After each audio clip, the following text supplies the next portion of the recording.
Hello there, welcome to the Saroy channel and welcome to my Omnibus series. I've got so many of these omnibuses that are going to come out so that you'll be able to listen to an hour's worth of stories, which I know you're going to love. You know, the thing is that telling stories is such a fine art, and it's something that was practiced hundreds of years ago when people didn't have the technology that we have today. And everyone would gather around the fire and listen to a wonderful story.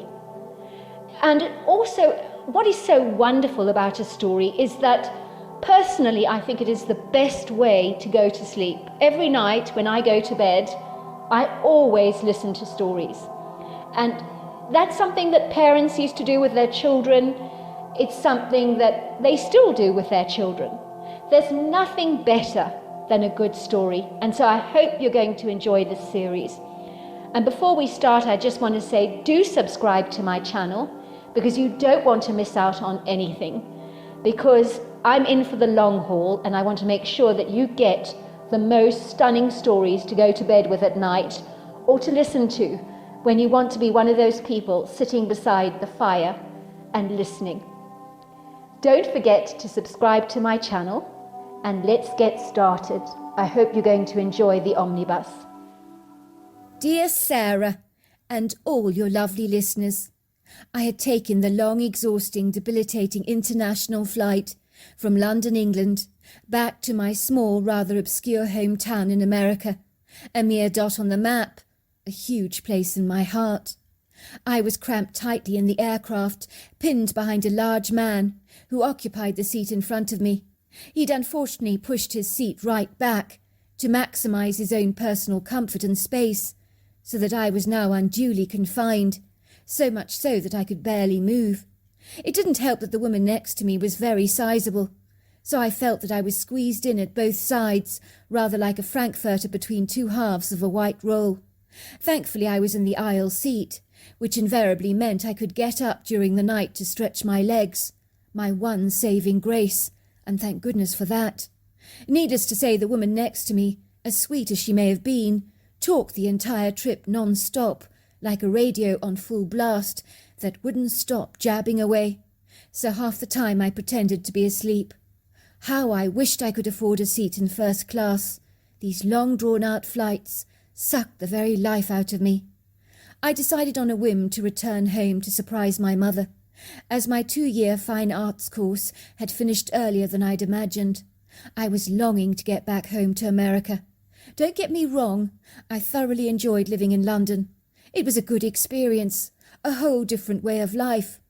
I found London to be a happening, exciting, bustling, cosmopolitan city that was vibrant and alive, buzzing with red London buses, black taxi cabs, a plethora of exciting, rip-roaring shopping opportunities, excellent restaurants, coffee shops, delicious sandwich bars, flourishing charismatic streets filled with hastening people rushing to take the next connection on the underground.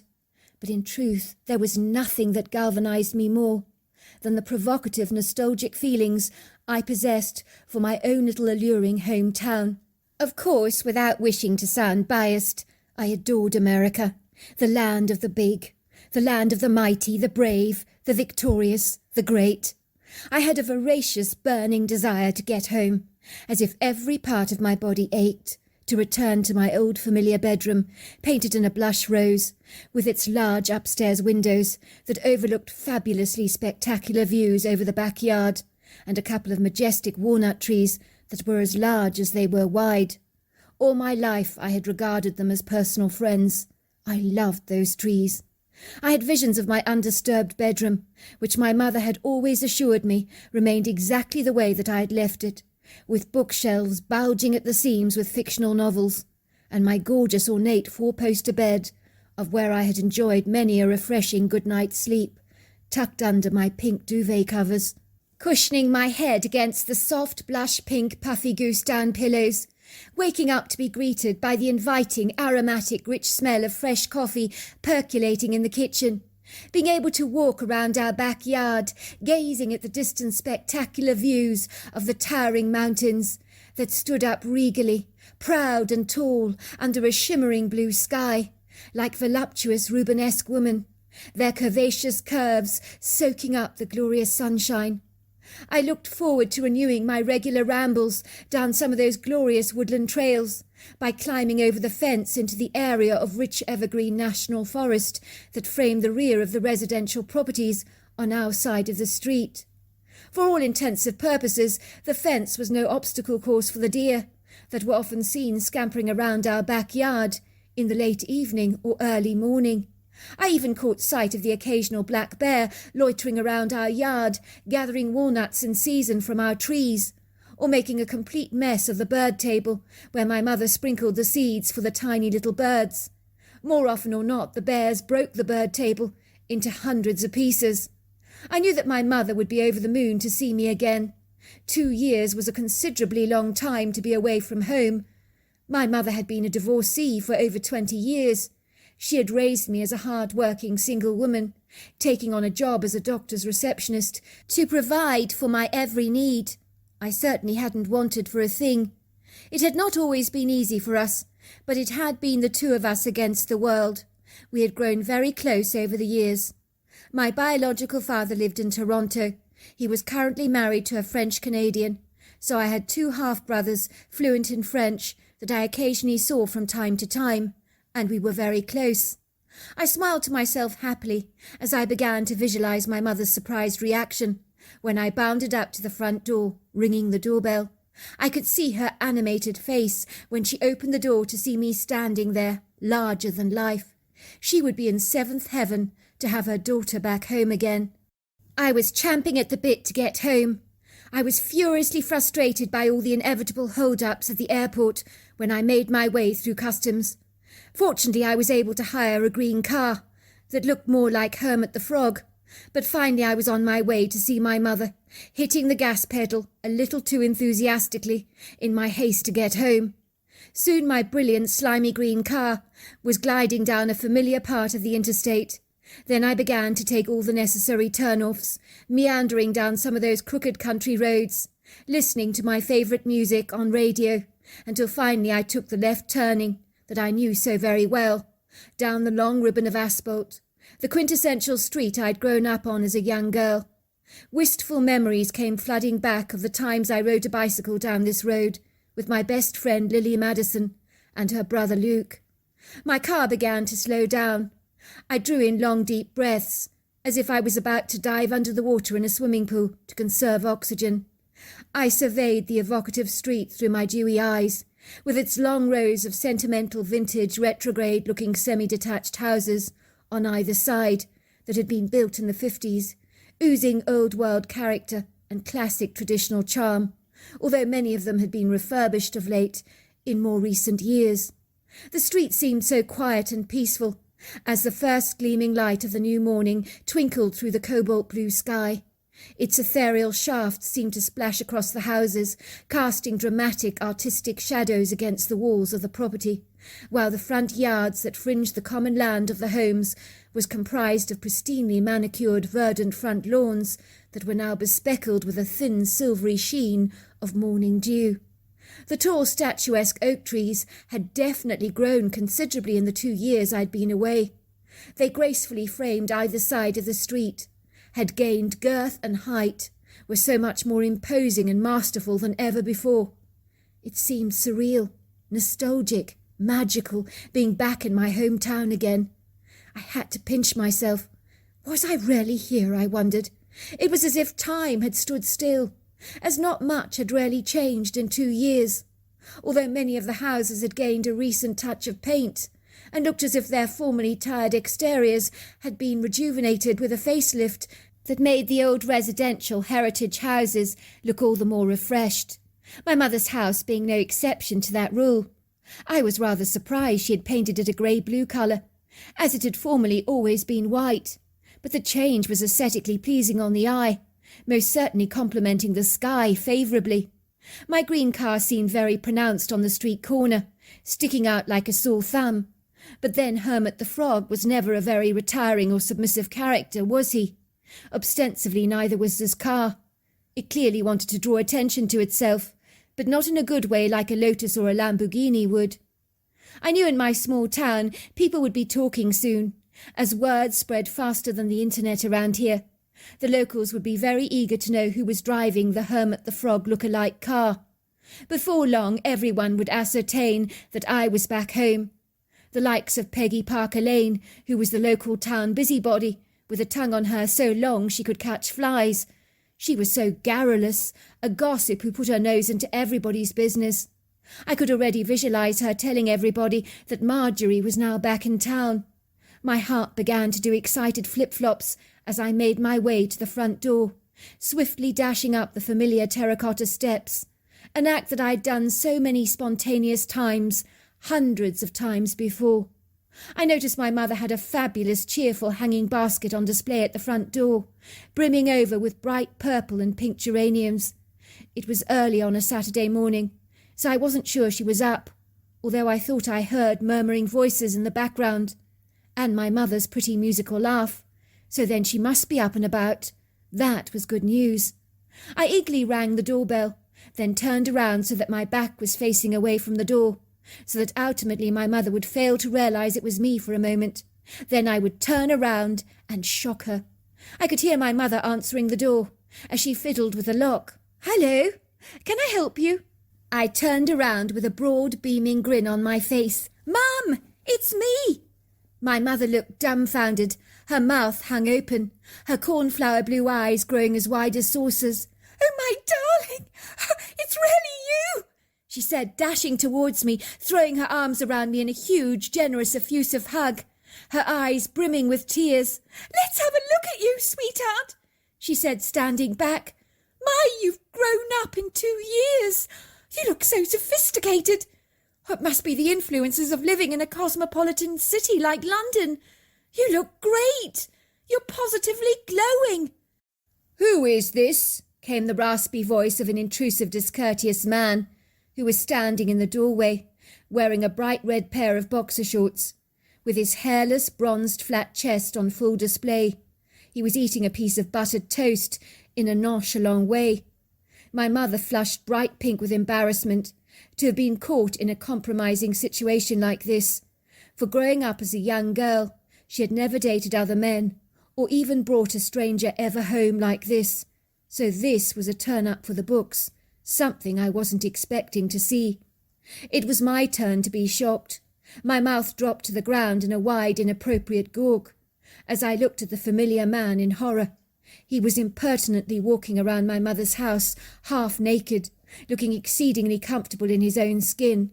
Far too comfortable for my liking, so much so that he made my skin physically crawl, as if something really cold-blooded and repugnant was slithering down my spine like a poisonous snake.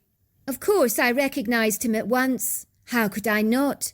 For his distinguishable face I was unlikely to ever forget, as it had left an indelible mark and impression on my memory, as growing up this obnoxious man had literally haunted my daily life, with his haughty demeanour and foul mouth that only breathed out dragon smoke, and vile four-letter innuendos that would leave behind an awful, frightful stench if I were to repeat those words on paper, which certainly wouldn't be good. But I can leave them to your imagination. My heart sank like a brick being flung into a vast body of water, sinking to the very bottom. I could feel the nausea flooding the back of my throat. I could taste the bitter bile on my tongue. Mr. Arthur Fleming had been our next-door neighbour for as long as I could remember. The disagreeable, cantankerous, crabby town creep had always despised young children, made no secret of the displeasure they provoked in him. So memories flashed through my mind of all the times this man had thrown a wobbly with me and my friends. Now this abysmal specimen of a human being was seeking out sanctuary under our grey slate roof, refuge and love in the loving arms of my mother. Worse still, he was walking around our family home like a stuffed penguin with a puffed-up chest, inflated ego, as if he owned the place. I wanted to scream, but I didn't. Every single cell in my body was on fire.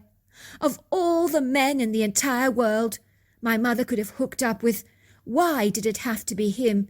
It could have been anybody else, and I would have been accepting of it. But not him. Please, no. As a young kid, I had despised the man, and that was the understatement of the century. and I am not given to disliking people easily. "And who do we have here?" asked Arthur, clearly unable to recognise me at all. Surely I hadn't changed that much. I'd only been away for 2 years, for goodness sake, not an entire century. Granted, my hairstyle was rather trendy. There were blonde and reddish highlights in my chestnut hair. I might have also lost a couple of kilos, possibly more, from all that walking around London which made me terribly fit. But other than that, I was not all that dissimilar to the girl who'd left town 2 years earlier. "This is my daughter, Arthur. Don't you remember Marjorie, when she was a little girl? Those long brown pigtails, that cute little smile with dimples, the scattering of freckles on her nose." Arthur stopped eating his toast. He stared at me in astonishment. "By Jove, I wouldn't have recognised you at all. You've grown into a fine young lady." "Hasn't she just?" said my mother. "She looks so glamorous, doesn't she?" "Indeed," said Arthur, "quite a transformation. She was very mousy before when she was young. Who would have thought she'd turn into a firecracker? I'd never have considered it possible. Quite a metamorphosis from a caterpillar into a butterfly." I ignored his blunt remarks. "Mum, what's going on here?" I asked, nodding my head in Arthur's direction, not really caring how rude I appeared. I distinctly disliked this man. I certainly didn't appreciate him in my home, or having referred to my former appearance as mousy. What a bloody cheek! He was hardly the face of America himself, but the way he was swooning around, he certainly thought he was. That ego on him was insatiable. My mother flushed bright pink again. Her eyes hovered uneasily from me to Arthur. She looked as if she was desperately trying to find the words to explain what this unwelcome man was doing in our home. She seemed guarded, restrained, unforthcoming in her answers. "Isn't it obvious?" said Arthur obtrusively. "Or do I have to spell it out to you in black and white, Marjorie? Me and your mother are together. We're in a relationship," he said, putting a protective arm around my mother to affirm his intimacy with her, like a belligerent dog that was guarding his turf, telling you in no uncertain terms to keep away, she's mine. I could see a smug, victorious look rising up in his eyes, like an all-consuming, conquering high breaker out at sea, determined to shatter and destroy everything in its wake, like a tsunami. I was so astonished. I certainly did not know how to react. I mean, what on earth did I say in a thorny situation like this, when what I was seeing and hearing were horrifying in every regard? Much like the acorns from an oak tree, almost impossible to digest or assimilate. My mother gestured for me to come in. "Where are your bags, sweetheart?" she asked me. "They're in the Hermit the Frog car out there that I hired." "Would you be a dear, Arthur?" she said. "Bring in Marjorie's bags from the trunk for me, won't you? Take them up to her bedroom. I'd be ever so grateful." "Of course. You must mind my manners, Marjorie. I'll go and put on a shirt," he said, "to make myself halfway decent. I can't go around the street without my shirt off, as people will talk," he said. "Give me your keys." I opened my handbag, tossing him my keys. He grabbed them from me and gave me a wink. "Look at you, my poor, poor, darling girl," said my mother, cupping her hand under my chin affectionately. "You must be exhausted, frazzled from your flight, darling. Those long-haul flights are nothing to be sneezed at. Come on into the kitchen. Let's make you a cup of tea or coffee, shall we? You certainly need a caffeine boost, I'm sure." When Arthur was out of sight, I unabashedly laid into my mother. "Mum, what are you doing with him? He's not a good man. When I was a little girl, he was positively nasty to us, vindictive, downright mean. You don't want to be dating someone like him. You could do so much better for yourself. Don't sell yourself short. You're a beautiful woman, Mum. You could have your pick of men." "Sweetheart, we're together," said my mother bashfully. "When you went away to London, it got awfully lonely around here. I missed you so desperately. I felt so isolated. Arthur would check up on me regularly to see if I was all right. He'd come around to fix things for me, replace light bulbs that blew, help me get the refrigerator and washing machine sorted out. He even mowed my lawn for me." "So he rarely ingratiated himself towards you, did he?" I said with a laser-sharp edge to my voice that could have cut glass. "I bet he did. It wasn't like that, sweetheart. Underneath it all, Arthur is a charming man. My mother was distracting herself as she was talking, desperately trying to avoid eye contact with me, as she put the kettle on the gas hob. I think my mother was not appreciating my ungainly, butter-fingered interrogation. But as her daughter, I had a right to express my thoughts on the matter. I was not about to hold back on my misgivings, dividends or reservations over Arthur Fleming. No one in town ever liked him, Mum. And you get involved with him? I mean, how could you? Surely you know what he's really like. That's a bit unkind, sweetheart. Don't you think you're being unnecessarily hard on him? Don't you want me to be happy? Of course I want you to be happy, Mum. But with him, no. He's not right for you. He hasn't got a good heart. You let me decide that, darling, will you? I know him a lot better than you do. He may appear outwardly grouchy and peevish to people who don't know him, but he's actually a sweetheart. Do you remember that time we went missing, the three of us kids, and you didn't know where we were? My mother nodded. Yes, I remember that very well. How could I ever forget a night like that? When I thought you'd been abducted, my whole world came crumbling down. It was the worst night of my life. I didn't think I'd ever be able to go on if I'd lost you. Everyone in town was searching for you and the Madison kids, but you were nowhere to be found. It was like you'd vanished off the face of the earth, like those god-awful 411 mystery cases. Why? What has Arthur got to do with any of that? I don't understand. You turned up all fine, claiming you got lost in the woodgrove. Unfortunately, Mum, I regret to have to tell you this, but that was a lie. It was Arthur who locked us up in his yard shed. He left us there all night. He knew exactly what he was doing. Worse still, he got a great deal of pleasure out of terrifying us out of our wits. And poor little Lily. Oh, she was so petrified of the dark. We had to really console her. She was crying all the time. She was really frantic. My mother's face grew white. The colour drained from her skin. You never told me any of this. We didn't want to tell anyone, Mum. We were scared stiff of Arthur, what he was capable of. We swore blind to each other. We would never tell anyone what he'd done, in case he became vengeful towards us.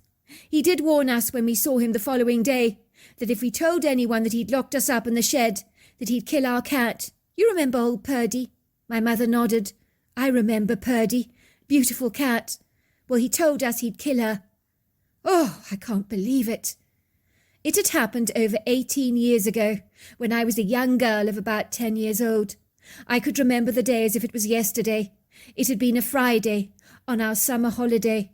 Me and my two friends, Lily and Luke Madison, were riding our bikes down the long ribbon of asphalt that ran down our street like a smooth grey tributary. I remember that Arthur sped up as he came down the road in his truck, narrowly missing throwing Luke off his bike. We knew he had deliberately sped up when he saw us on the road. He wanted to scare the life out of us by pretending he was going to knock us over on our bicycles. He very nearly did.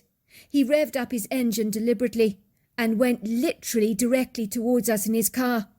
I could see the smug look of satisfaction on his face. He was actually laughing at our expense, as if highly amused to see us so discomposed.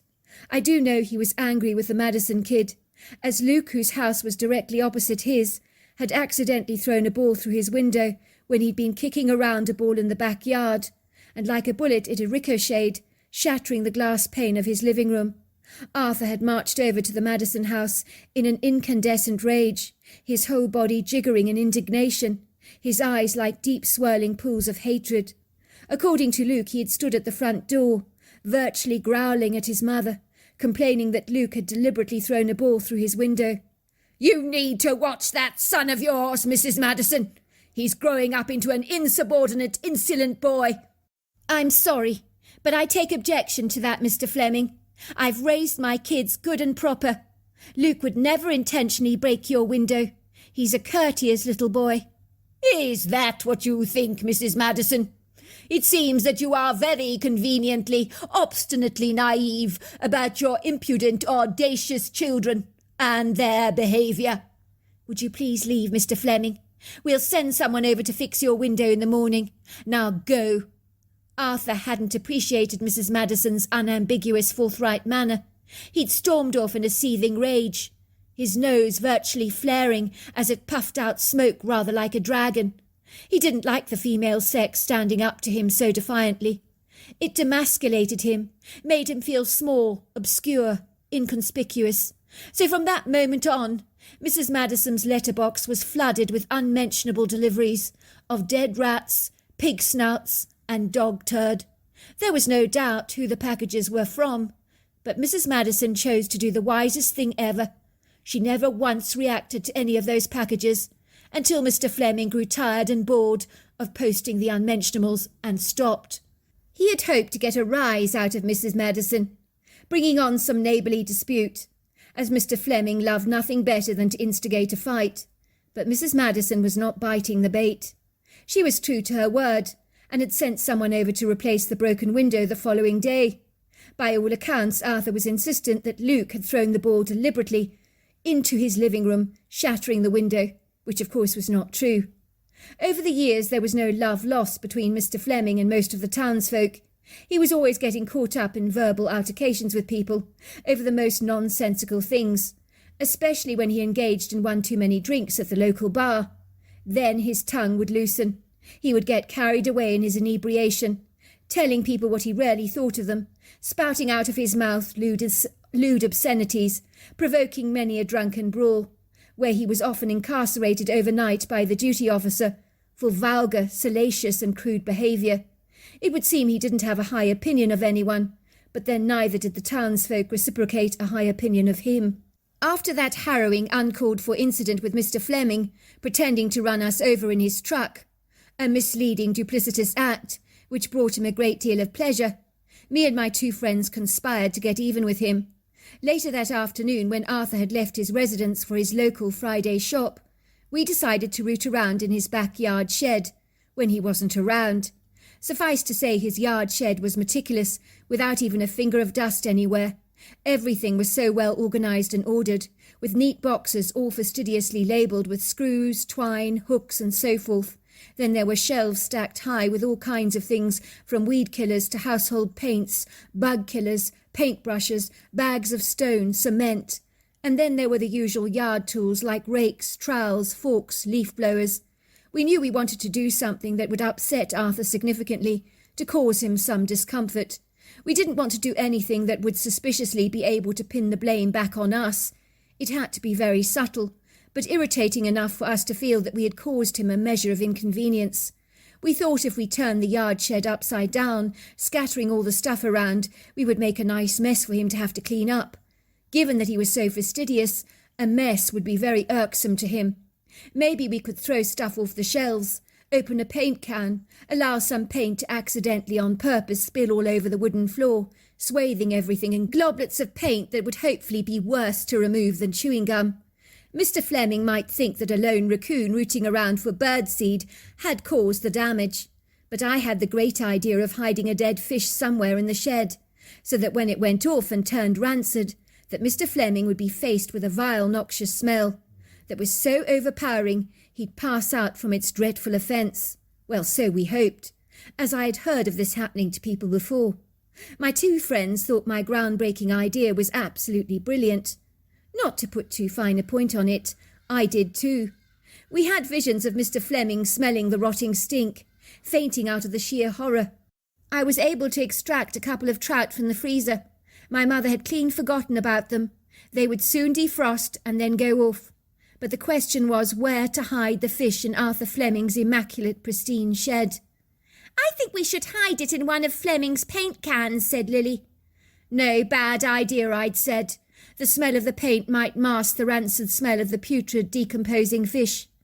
"Maybe we should put the fish in a bag of stones," Luke had suggested. We couldn't agree where to hide the fish.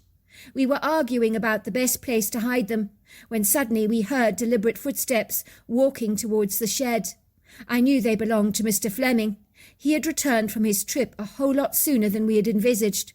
We were about to get caught red-handed, ferreting around in his shed. It was worse than that. Oh my God, he'd seen us. I could see his face peering in at us through the yard shed window. There was a huge, satisfied smirk on his face. He then slammed the door shut on us, pulling the manual outside lock across the horizontal latch, so that we were well and truly locked in, with no way of escape.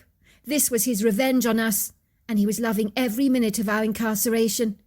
"Oh my God," I gasped. "Mr. Fleming has just locked us in his shed." He pulled the outside manual lock across. I know he saw us in here. He had a real satisfied smirk on his face. He did it intentionally. It wasn't a mistake. He wants to leave us here to stew like prunes in a brine of tea. We began to bang on the yard shed. "Mr. Fleming! Mr. Fleming! Mr. Fleming, please let us out! Please take us out! We're locked up in your shed! Mr. Fleming, we're locked up in your shed!" We took a garden trowel and slammed it against the wooden panelling of the shed as hard as we could, making a huge commotion.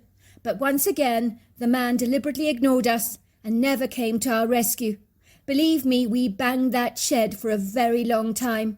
We were naturally terrified being locked up in the yard shed, especially as the day folded away and darkness seeped across the valley, obliterating any remnants of the day. Worse still, there was no light connection in the yard shed, so we sat there in the gloomy darkness. It was a cold night. The three of us were shivering. We had given up shouting for help.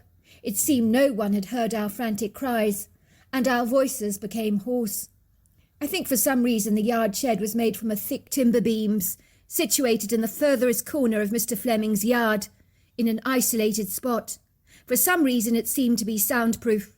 We were terribly afraid, as we had visions of becoming prisoners of Mr. Fleming's. Unbeknown to us, people in our small town were all out searching for us. Over 200 people were looking for us and scaling the woodgrove, calling out our names, but we heard and saw nothing. My mother and the Madisons were frantic, believing we had been abducted, and all the while we were simply just trapped in Mr. Fleming's shed, and he knew all about it. He was a nasty, spiteful, vindictive piece of work. He knew exactly where we were, but he willfully, brazenly ignored us, abandoned us here. I do remember Lily was particularly terrified of the dark. She always slept with her nightlight on, so the tenebrous night with its cool breeze and whistling wind that was howling outside, banging against the wooden panels precariously, did little to comfort her. "I'm scared. I'm really scared. It's so cold in here. I'm really freezing and I'm frightened. It's so dark." "It's all right, Lily. Calm down," Luke assured her. "We're here with you. Nothing bad can happen to you. We're going to be just fine, I promise you." We were all cuddled up together to keep warm. We told each other positive stories to keep ourselves entertained and upbeat. But we kept the scary stories out of the picture. That was when we heard what I can only describe as anomalous heavy footfall. Someone else was out there, walking around the yard. Whoever they were, they seemed to be thumping the ground under weighty feet so very hard that even the paint cans on Mr. Fleming's shelves began to vibrate. It gave us the distinct impression that whoever or whatever was out there was quite substantial in size. We wanted to get their attention, so we began to bang away at the yard shed. "Help! Someone please help! We're locked up in here! We're locked up in the shed! Help us! Help us! Please, let us out!" We could hear the heavy feet moving towards us, stopping cautiously for a moment, then running decisively towards the shed. I was looking out of the shed window. The light of the full moon cast its shadows upon the creature. But what was it? I'd never seen a creature like this before. It looked human, but it wasn't. It possessed ape-like influences to its humanoid appearance. It was about 6 foot tall, 3 feet wide across the shoulders, and possibly between 400 to 500 pounds. Its whole body was covered with long flowing dark hair, but it looked so dramatically dense, so burly and solid, blacker than the night. His formidable silhouette seemed intimidating. The creature, whatever it was, locked eyes with me. His deep-set eyes gave off a glimmer of red eyeshine. His face appeared remarkably human, his skin leathery and very shiny, his nose flat and aquatic, his forehead deeply furrowed. I was stunned, so stunned that I couldn't react. What was this thing staring right at me? "Let us out! Let us out!" came my friends' voices. "Let us out!" They had not seen the creature and were still slamming the wooden panels of the shed to attract attention. I was the one that was looking out of the window, The creature moved away from the window. He began fumbling around with the outside lock. He pulled it back with his fingers, opening the yard shed for us wide. He was clearly an intelligent creature who could figure out things. That was when we saw him up close and personal, standing only feet away from us. He was so incredibly close to us that we could hear his breathing, that reminded us of a horse. To this day I don't know why none of us screamed, but I imagine my friends were feeling much the same as I was. For me personally, seeing the creature, that was beyond the realms of our understanding, looking so strikingly like a human covered in hair, has the innate capacity to hijack your terror, taking it hostage, as if holding it in suspended animation for a while, almost as if we'd been temporarily sucked out of our bodies, as if we were observing the scene unfolding before us in a detached, indifferent way, almost as if we were watching a movie. It felt so surreal, so outer-worldly, so incomprehensible, so outlandish, so nonsensical, so much so that I rarely believed I had to be dreaming, but I knew I wasn't. We all knew that whatever this thing was, it was definitely real. The critter studied us through its eyes. One thing we all remembered clearly from the event was that those eyes were incredibly kind. I remember Lily saying to me when we discussed the strange creature afterwards, "When I saw the eyes, I knew we were safe. I knew he'd come to help us. He had the most beautiful eyes that I've ever seen. They were so kind." We did ponder for years afterwards whether the creature who opened the door for us, that we later learnt must have been a Bigfoot, had heard us from a long way off and intentionally came to save us. We certainly hoped so. The creature looked at us for a moment, grunted, spoke some strange audible words to us that we couldn't understand.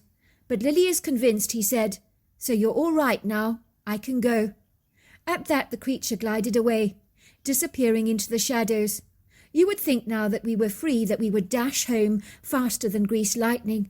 But after our extraordinary encounter, we were looking at each other in wondrous awe. "What the heck was that?" we said to each other, for none of us had a clue what we'd seen. We decided to lock up the shed on the outside, so that Mr. Fleming would open the yard shed in the morning, to find we'd magically disappeared. We wished we could be flies on the wall to see his perturbed reaction. "Mustn't tell anyone where we've been," Luke insisted. "Let's tell the parents we got lost in the woodgrove. What happened tonight is our secret."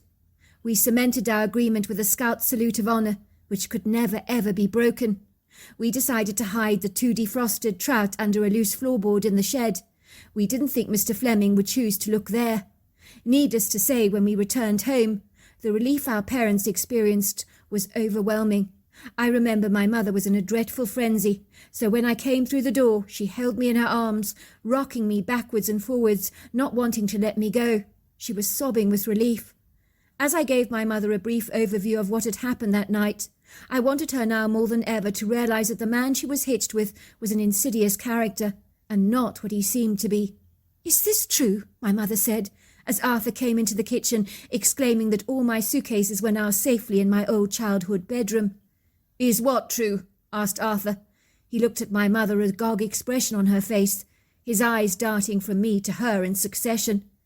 "Is what true?" Arthur repeated. "Did you lock my daughter in the yard shed with her 2 friends, Luke and Lily, when they were only 10 years old? Is it true?" Arthur stood there, his jaw stiffened, his eyes grew anxious, his skin flushed a bright pink colour. "You did, didn't you? You locked them in the shed," said my mother, rushing over to Arthur, pushing him with her hands and hitting him. "You did, didn't you? Admit it! Admit it!" My mother's eyes were filling with tears. "How could you do such a despicable thing? The kids were only 10 years old, for goodness sake. I thought I'd lost my baby for good." "I was teaching them a lesson. They were obnoxious children, always misbehaving and getting into trouble. For Luke, whenever he walked that dog of his, he deliberately encouraged him to defecate on the lawn. How do you think that made me feel? He also deliberately broke my window with his ball." "I don't care a monkey's ass about that. You know, Arthur, that everyone in the town was looking for those kids that night when they went missing. Even the sheriff was called. Do you realise the manpower, the time that people gave up to look for the kids?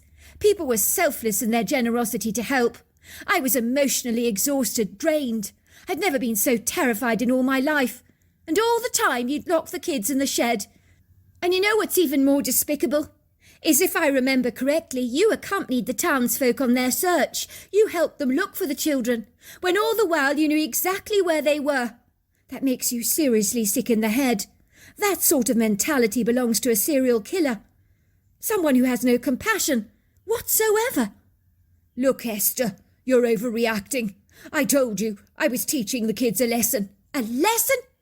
Do you have any idea what I went through? Get out, Arthur. Take all your things. Go now.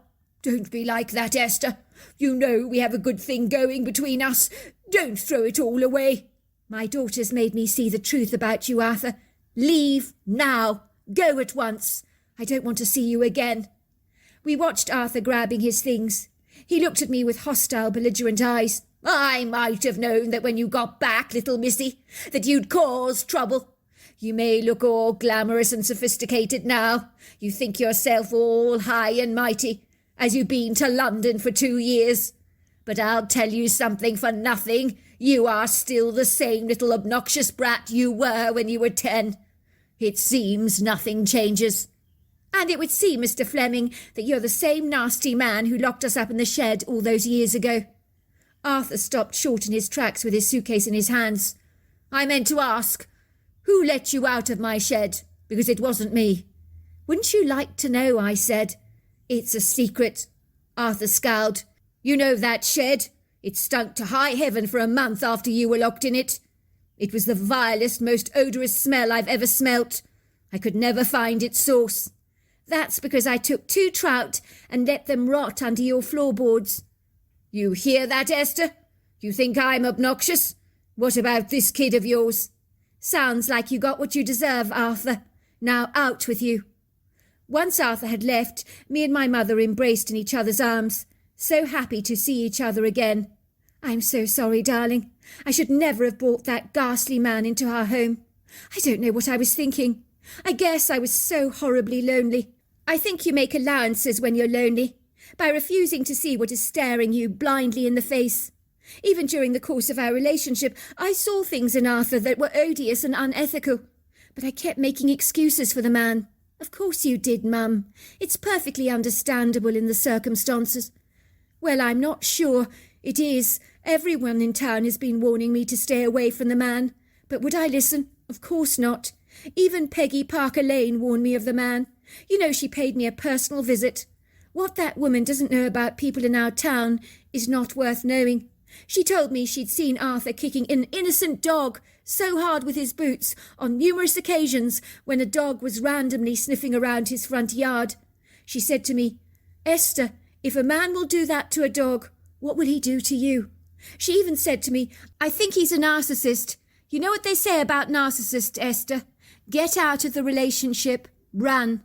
Well, say what you like about the garrulous Miss Peggy Parker Lane, I said, but she's absolutely right. As you can imagine, within an hour of my green hermit frog car parked outside our home, word spread like a wildfire that I was back in town. A surprise party was organised for me later that evening. I'm glad to say I saw my best friends Lily and Luke all over again. We reminisced over the Bigfoot we had seen all those years ago. I'll never forget those eyes, said Lily. Oh, they were so kind. Needless to say, after my mother broke things off with Arthur, he began to show his true real colours, treating my mother with contempt and disdain, and spreading nasty rumours about her.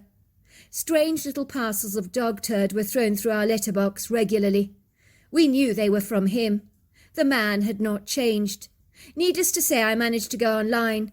I set up a date for my mother with a wonderful man called Huck Hewitt. It was love at first sight between the two of them. They now are very happily married. As for me, I could not return to London after I came back home, as I love my small town so much, because at the end of the day, if the truth be told, there is no place like home. So there you are. That's my story. Dear Sarah, and all your lovely listeners, what are you doing, my love? Asked Mrs. Spicer, entering the kitchen, as she observed her husband's shadowy silhouette, looking through the glass window that overlooked the street and front yard of their property. His binoculars were steadily pinned on the prepossessing large residential 1920s property, happily nestled on the opposite side of the street. The kitchen clock on the wall displayed the time as 9:30 a.m. in the morning. Was it really that late? She wondered. Mrs. Spicer knew she'd overslept this morning, but as the coldness seeped into their bedroom, it was a struggle to get up in the mornings and to abandon her lovely warm bed. The wood-burning stove in their kitchen had given the room a toasty warm feeling, which was why it was her favourite room in the entire house. It was as snug as a bug on a cold winter's morning, such as this, even though theoretically winter was a while away yet, but it may as well have been winter, as the days were breathing out icy cold air, like a freezing cold air-conditioning unit, as if the past summer had all but been a wistful pipe dream. Luckily Evelyn Spicer's husband Errol would get up very early in the morning to stoke up the dying embers of the previous night's fire in the cast-iron stove, to get it rekindled again, and it had made their open-plan kitchen the quintessential heart of the house. Most houses in their neighbourhood had radiators, underfloor heating, and more modern energy-efficient strategies to keep their houses warm during the winter months. But Evelyn's husband Errol liked only using radiators in their bedroom and bathroom en suite, but in the living room and the kitchen he preferred to use the old-fashioned methods of heating, incorporating the full benefits of burning wood and coal together, which meant real fires were the order of the day during the winter months in the Spicer household, so that plumes of billowing white smoke would float away in the air from above their chimney. It would seem on the wind you could smell the pleasing scent of wood smoke that would nostalgically remind you of campfires on pleasing summer holidays. The kitchen this morning embodied that sumptuously rosy warm glow. She could see the red flames of the wood burner wrestle mightily with the wood and coal, so that the flames danced merrily in the grate, and the very sight of this inviting warmth lifted her spirits exponentially, as just looking at it made her feel infinitely warmer. It was late October. The trees were frenziedly dropping their leaves, like old boring clothes that they had long since tired of wearing. Evelyn knew that it would be late November or early December when the cold finally would really begin in earnest, and in no time at all the trees would be bedecked in resplendent glistening garments of white snow. The couple's two mixed-breed dogs, Chester and Wallaby, both looked like a cross between a multitude of dog breeds, but there was definitely Labrador and Husky in both of them somewhere, even though they were not remotely related, but looked uncannily alike. They were wisely curled up near the wood-burning stove, their heads popped up, their ears perked forward as Evelyn entered the kitchen, hugging her red tartan dressing gown close to her chest. Wallaby got up to greet her with his tail wagging furiously, but Chester, who was getting on in years, and was rather on the lazy side, did not fancy getting up from his comfortable position lying on the floor, especially with a touch of arthritis in his legs that grew increasingly problematic when the weather was cold. She couldn't blame him for that, for there was an unenviable biting chill in the air this morning, which had meant that Evelyn was sorely tempted to stay in bed the whole morning. But there were things that needed to be done around the house, and Evelyn lived her life according to a structured, disciplined routine, and that was the way she liked it. Evelyn had been directed to the kitchen by an invisible tug that she couldn't even physically see, but she knew what it was. She needed a cup of coffee this morning. Her throat was as parched as a dry, barren desert, and her energy levels were plummeting fast as she let out another exhausted yawn. Ostensibly after her first cup of coffee, she would eagerly prepare breakfast. Her husband liked to start the day with a bowl of traditional jungle oats porridge, followed by scrambled eggs on toast served with crispy bacon. There was a time when Evelyn Spicer had abhorred the taste of coffee, but one cold winter's day, when they had been snowed in the house for a few days in early February, she had been dying for something warm to drink. But the couple had completely run out of tea, so she begrudgingly drank coffee for a couple of days, and surprise, surprise, she found that she actually liked it. These days she couldn't get the day started without that quintessential cup of coffee. She had realized that she must be addicted to the stuff. It was probably the caffeine. She wasn't sure whether that was a good thing or not, as she was forever listening to debates going on the radio about whether coffee was good or bad for you. She hung on to the belief that it was definitely good for you, because even if it wasn't, she'd be loath to give it up. She smiled happily when she observed there was some freshly brewed coffee from the coffee machine, nestling on the stand her husband had prepared. Its smoky, nutty aroma had left her salivating. "What are you doing, love?" She repeated the question, wondering privately if her husband Errol needed a hearing aid or something, for he failed to answer her direct question. But then again she could see he was up to his old tricks. It was so typical of the man, she thought. Errol was as sharp and as shrewd as a fox. He probably hadn't even noticed her coming into the kitchen.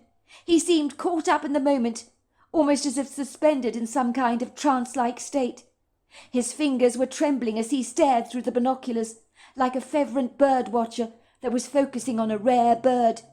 She almost wished she could snatch his binoculars away from him in haste, as her husband of late had almost become obsessed with spying on the neighbours, which Evelyn thought was an extremely distasteful thing to do. But it was like he just couldn't help himself. He was addicted to watching the world go by through his binoculars. She did not know how to discourage this antisocial behaviour. Errol Spicer was in his early 80s, but looked to be in his late 60s. He was reasonably fit and robust in health. She called him her lovable silver rogue, as when he turned 30, his black hair became grey overnight. She had liked the rather debonair, stylish look on him. He was lucky. His hair was thick and lustrous, as it had been all those years ago when they'd first met, whereas Evelyn's hair was on the thin, wispy side and needed to be fluffed up rather artfully, using a hairbrush and hairspray, in order to give it the appearance that it was a lot thicker than it actually was. She envied her husband's thick locks. They should have been hers by rights. Wasn't it men that were supposed to have thinning, receding hairlines, not women? These days there was a road map of lions on Errol's face that accentuated his advancing age, but Evelyn loved every one of those interesting lines, for in her opinion it meant that her husband had lived a rich, full and vibrant life, as every line etched in his crinkled, weathered-looking skin told a story of its own. Evelyn frowned as she observed her husband with a close scrutiny, almost as if looking at him through different eyes that belonged to that of a stranger. She could not help but think that if anyone on their street were to spot her nosy husband, watching their comings and goings in their neighbourhood through his binoculars, they might believe he was some kind of a perv, and the thought made Evelyn recoil. She knew Errol was no perv, but he was extremely inquisitive. Even when he was a little boy, Evelyn had been told by Errol's own mother that he'd get his nose into everything. Errol would find all the hiding places where I would stash the presents. Your husband was absolutely incorrigible, Evelyn dear. That boy had to know absolutely everything. So he always knew what he was getting for Christmas and birthdays. It seemed at that age he was absolutely impossible. It also seemed that at his age that he was now, that in no way had his childlike enthusiasm and curiosity dulled. It had not been tamed by any manner of means. Sometimes Evelyn thought her husband had been in the wrong profession, as a corporate auditor, which had meant he'd travelled a lot for business back in the day, and Evelyn had been left at home for weeks at a time to care for the couple's 2 boys. Evelyn wondered if her husband would have been better suited to becoming a private investigator. He was a natural snoop, and if you're great at spying on people, you might as well make a living out of it. Errol was always telling her that he was just good at neighbourhood watch and stuff like that, and that the people of Sunnyvale Close should be incredibly happy that he was paying attentions to the comings and goings in the street. Evelyn did not agree with this. She thought it was extremely rude to intrude in other people's business and in their privacy, but if anyone were to notice anything untoward going on in their street, she would be the first to admit it would be her husband Errol that would know what was going on. That man had the memory of an elephant. He could remember old phone numbers, addresses, and birthdays going back for 20 long years, and even the names of everybody that attended kindergarten with him, which was something that completely confounded Evelyn, who could barely remember her own cell phone number, or even the date and the time of year it actually was. It was only the scenery that gave it all away. Errol found things out about people, long before they were actually standard knowledge. He had this magical way of extracting information out of people. Moreover, he noticed things, picked up on body language. One Sunday morning, for example, her husband had been staring at Mr. and Mrs. Bullaway, who were seated on the pew opposite them when they attended church for the Sunday morning service. The couple was known by the community as the quintessential perfect couple that was an example of a godly marriage. Evelyn had been so embarrassed as Errol had continuously cast his steely gaze over the Bullaways. Mrs. Bullaway was suddenly made fully aware of Errol's surreptitious stares. She became increasingly uncomfortable and rather self-conscious, almost as if she thought she must have spilt her boiled egg she'd eaten that morning down the front of her dress or something. Evelyn had tried to surreptitiously throttle her husband with the back of the Bible, hoping nobody had seen her. She sat next to him in the pew and had whispered in his ear, "Errol, for God's sake, stop staring at the Bullaways. Mrs. Bullaway knows you're looking at her. It's rude to stare. You're embarrassing me, Errol." When they had returned home from church that morning, Errol had said matter-of-factly, "Mr. and Mrs. Bullaway are getting a divorce." "What?" said Evelyn, raising a brow, staring at her husband incredulously. Did he think he was some kind of soothsayer, blurting out something like this, for no rhyme or reason, she wondered. "Where did you get that idea from, Errol? Everyone knows the Bullaways are a perfectly contented married couple, an example to the community. But an uncomfortable one at that, with the way you were gawking at them all morning in church. Honestly, Errol, you're incorrigible, love. What am I going to do with you?" she had said, nudging him teasingly. "That's exactly what the Bullaways want you to think," Errol had retorted. "They want everyone to believe they're happily married. But it's all a very clever act. They're not. They're absolutely miserable with each other. I could read their body language very, very clearly. Mrs. Bullaway snubbed her husband when he tried to hold her hand in church, and it was so subtle it would have been very easy to miss. But I saw it all. The scaffolding that once held that seemingly incorruptible relationship together is falling apart at the seams and disintegrating, even as I speak. You mark my words, Evelyn, love. In a month's time, those two will be filing for divorce." "Oh, for goodness sake, Errol, listen to yourself. Don't be so dramatic. They were probably just having a barney in church. You're reading too much into it, you know. Couples fight all the time, don't they? But it doesn't mean their marriages are about to implode." Errol had turned around to her and said stiffly, "I told you, Evelyn. Why don't you listen to me? The Bullaways are getting divorced. Watch this space." And with that, he retreated from the kitchen to resume his mowing in the backyard. And Evelyn had watched him curiously on the back of his tractor mower, thinking what the hell was all that about? Her husband could be so outrageous at times.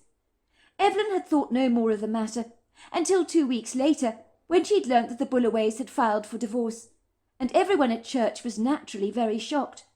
"I thought they were so happy," people at church would speculate. "They're the last people in the world I'd ever envisage getting divorced. And now this happens.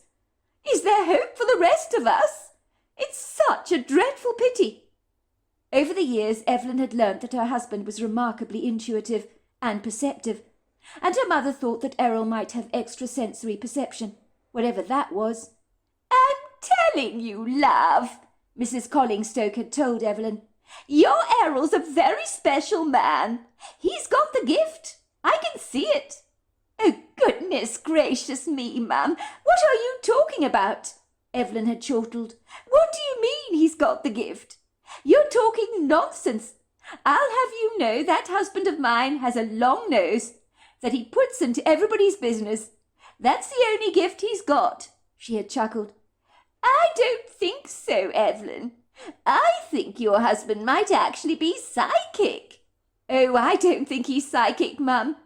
But I do think he's observant. He notices things. There is a big difference, you know. But then nosy people do notice things, don't they? They notice how much you spend on the groceries, and if you've changed your hairstyle. Errol noticed all these details about me.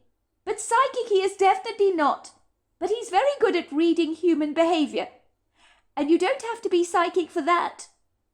These days, if Errol told Evelyn he knew someone was getting divorced, she was inclined to believe him, as over and over again her impossible husband had always been proved right. The kitchen blind had been loosely rolled up this morning, to let in a reluctant, rather wary morning light on the sombre, overcast, grim day, where the grey clouds clustered together like a funeral gathering of lugubriously sorrowful mourners. Evelyn knew that the day would likely remain very cold, if it continued to look as gloomy as this. The weather forecast made for disheartening reading, almost as if the sun herself had decided to take the rest of the year off and go into early hibernation, much like the squirrels and raccoons so obviously had done. Many people would describe the day as depressingly oppressive, rather dull. But Evelyn appreciated the beauty of it all. She loved witnessing the changing of the seasons, and autumn had always been her favourite time of the year, especially when the tall lofty trees burst into a kaleidoscope of gorgeous golds, reds and yellows. Of late most had shed their leaves prematurely, so that the street was littered with a confetti of golden leaves, which really did look rather beguiling to the casual observer, at least the person who wasn't put in the unfortunate position of having to sweep them all up.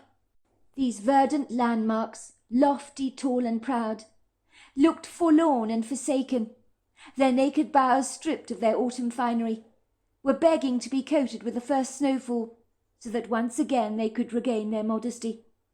Evelyn noticed in recent years that she had become less tolerant of the cold, and wondered if this was an age-related thing. She was sure it was. Errol's fancy binoculars continued to remain stoically pinned on the stately-looking property across the road that was called the Patchouli residence. Evelyn had personally hand-selected and purchased him those binoculars 2 Christmases ago, as he had expressed a keen interest in watching birds. "I think I should take up bird-watching, love," he had told her. "We live in such a lovely rural area, don't we? Here in the Bluegrass State. There are many unusual, magnificent birds that visit our yard all the time. I don't even think I know their names. I would like to become more educated in the matter. I want to learn everything there is to know about them. Even when I take a casual stroll in the woodgrove, I've spotted some interesting birds high up in the branches of those trees that I would personally like to document. I was thinking it would be an enjoyable hobby or pastime to engage in. They always say that when you retire, you need to keep yourself busy by developing new interests. Otherwise, you'll be inclined to boredom with all the extra time on your hands. What do you think, love?" Evelyn had been surprised. "You bored? Never," she chuckled. She never thought that her husband would ever be inclined to express an interest in birds, but she was pleased he was looking to explore other potential hobbies, and knew that her husband's sudden enigmatic interest in birds should be actively encouraged. She had raised a rather sceptical brow. "Well, if it tickles your fancy, love, then you have my blessing. But you've never struck me well as the type of person that would be interested in birds. You were always irritated, weren't you, with that parrot at the pet shop, that African grey? Don't you remember it? It belonged to Mr. Barton, who owned the store in town in 1983, before he and his family relocated to Iowa. Now that was one hell of a noisy bird. Now what was his name again? Capsicum, that's right, if I'm not mistaken. I think that's the name of a pepper, you know. You mark my words, that bird is still alive today. They can live past 100, you know." "I was only irritated with Mr. Barton's African grey, because he kept repeating the same damn things over and over again. Polly put the kettle on, and the grand old Duke of York had 10,000 men. Imagine listening to that all day. It would drive me completely bonkers. But not all birds are created equal, love. I've seen some feathery beauties out there in our yard, but I'm going to need a decent pair of binoculars to engage in that sport more professionally. Those old binoculars that belong to your father should be put out to pasture. I can't see a thing through them. I think I would describe them as ancient. They belong in a museum of antiques. Well, they are old, love. I'm actually surprised they even work. Evelyn had privately decided that Errol wanted to watch birds, and if that was the case, he needed a specialized pair of binoculars to enjoy the sport. She would be the one to purchase them for him. She had done so at great length to seek out the perfect pair for him, along with a bird book of North American birds that was the quintessential tool for any aspiring bird watcher. Regretfully, the bird book remained untouched, but the binoculars had been lovingly used every single day for 2 entire years, without exception. But the only birds Errol appeared to be watching were of the human kind, minus all their feathers, along with a masterful ability to fly, as there were no witches on broomsticks flying around the neighbourhood. Errol seemed to take pleasure in watching the comings and goings of the people living in Sunnyvale Close. He knew, for example, that Mrs. Raintree, 2 doors down, went shopping every Thursday and Saturday, and her daughter would visit her every Tuesday morning at about 10:30 like clockwork. These supercilious facts Evelyn did not find remotely interesting, but Errol did. Errol knew that Mrs. Astor, 5 doors down, took her dog into the woodgrove for a walk every afternoon at 3:30 to be precise, and her little white dog, a poodle mix called Clover, would lift his leg on one particular rose bush, without exception, before taking the brisk walk down the public footpath.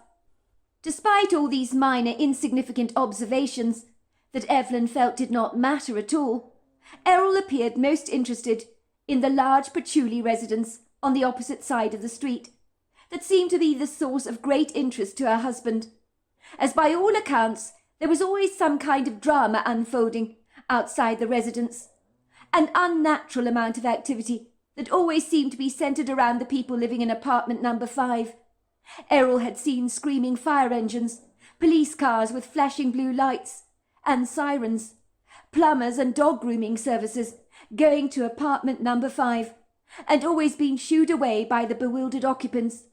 The Simpsons, who lived in apartment number 5, seemed to look completely confounded by all these unwanted callers who would arrive fortuitously at their premises, delivering them pizzas that they had never ordered. Emergency workers would leave, grimly shaking their heads in frustration, almost as if they'd been called out on a fool's errand to the residence yet again. Errol Spicer could only conclude that some nasty prankster was behind all this, and was obviously doing a number on the occupants of apartment number 5, toying with them like a cat with a mouse.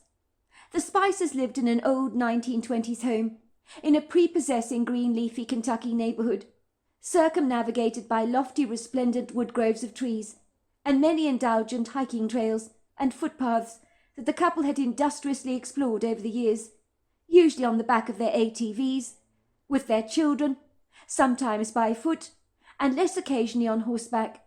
The most popular walking trail ran directly through the left-hand side of the Patchouli residence and stretched back for miles into fabulous trails. When the Spicers had first moved to Sunnyvale Close in 1962, after their 2 boys Edward and Heath had been born, they believed that this was the idyllic neighbourhood to raise their family. They had moved into a recently renovated, beautiful 1920s home, and together as a loving family had created so many nostalgic memories. The couple's children, of course, had long since grown up and left home over 37 years ago, and both the couple's boys ran an accountancy business, living close to their parents in Lexington. Both now had grown-up kids of their own. When the Spicers arrived in Sunnyvale Close, they had loved this rural, prepossessing neighbourhood, and had been concerned that in time many of their spectacular woodgroves of trees that stretched behind the Patchouli residence would be chopped down to make way for the building of new homes in the area. But none of that had happened, and thank God for that. The land remained protected from development as a heritage site, which was a real blessing for all the residents of Sunnyvale Close, as it meant their neck of the woods would be preserved indefinitely. Evelyn Spicer inwardly grimaced. She studied her husband with his binoculars eagerly entwined in his hands. His steely grey eyes focused on the street, rather like a ship's captain, casting his gaze out across the ocean, as if looking out for any unwelcome surprises. A pirate ship, perhaps, that imposed a threat. Evelyn smiled as she tried to imagine this playful, fictitious scenario playing out in real life. Her husband would have made an excellent ship's captain, she thought.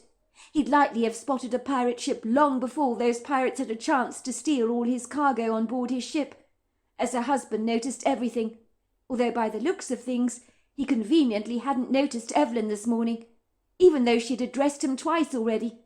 Or did he know she was there and was conveniently pretending not to hear her, as he was enjoying the view behind his binoculars far too much, and acknowledging her would disrupt his attention? "Sweetheart," she repeated for the third time, this time raising her voice. "What are you up to, love? What are you looking at? Please don't tell me you've fixed on the Patchouli residence yet again. Has the fire brigade been called out on a fool's errand?" "No, nothing like that," said Errol.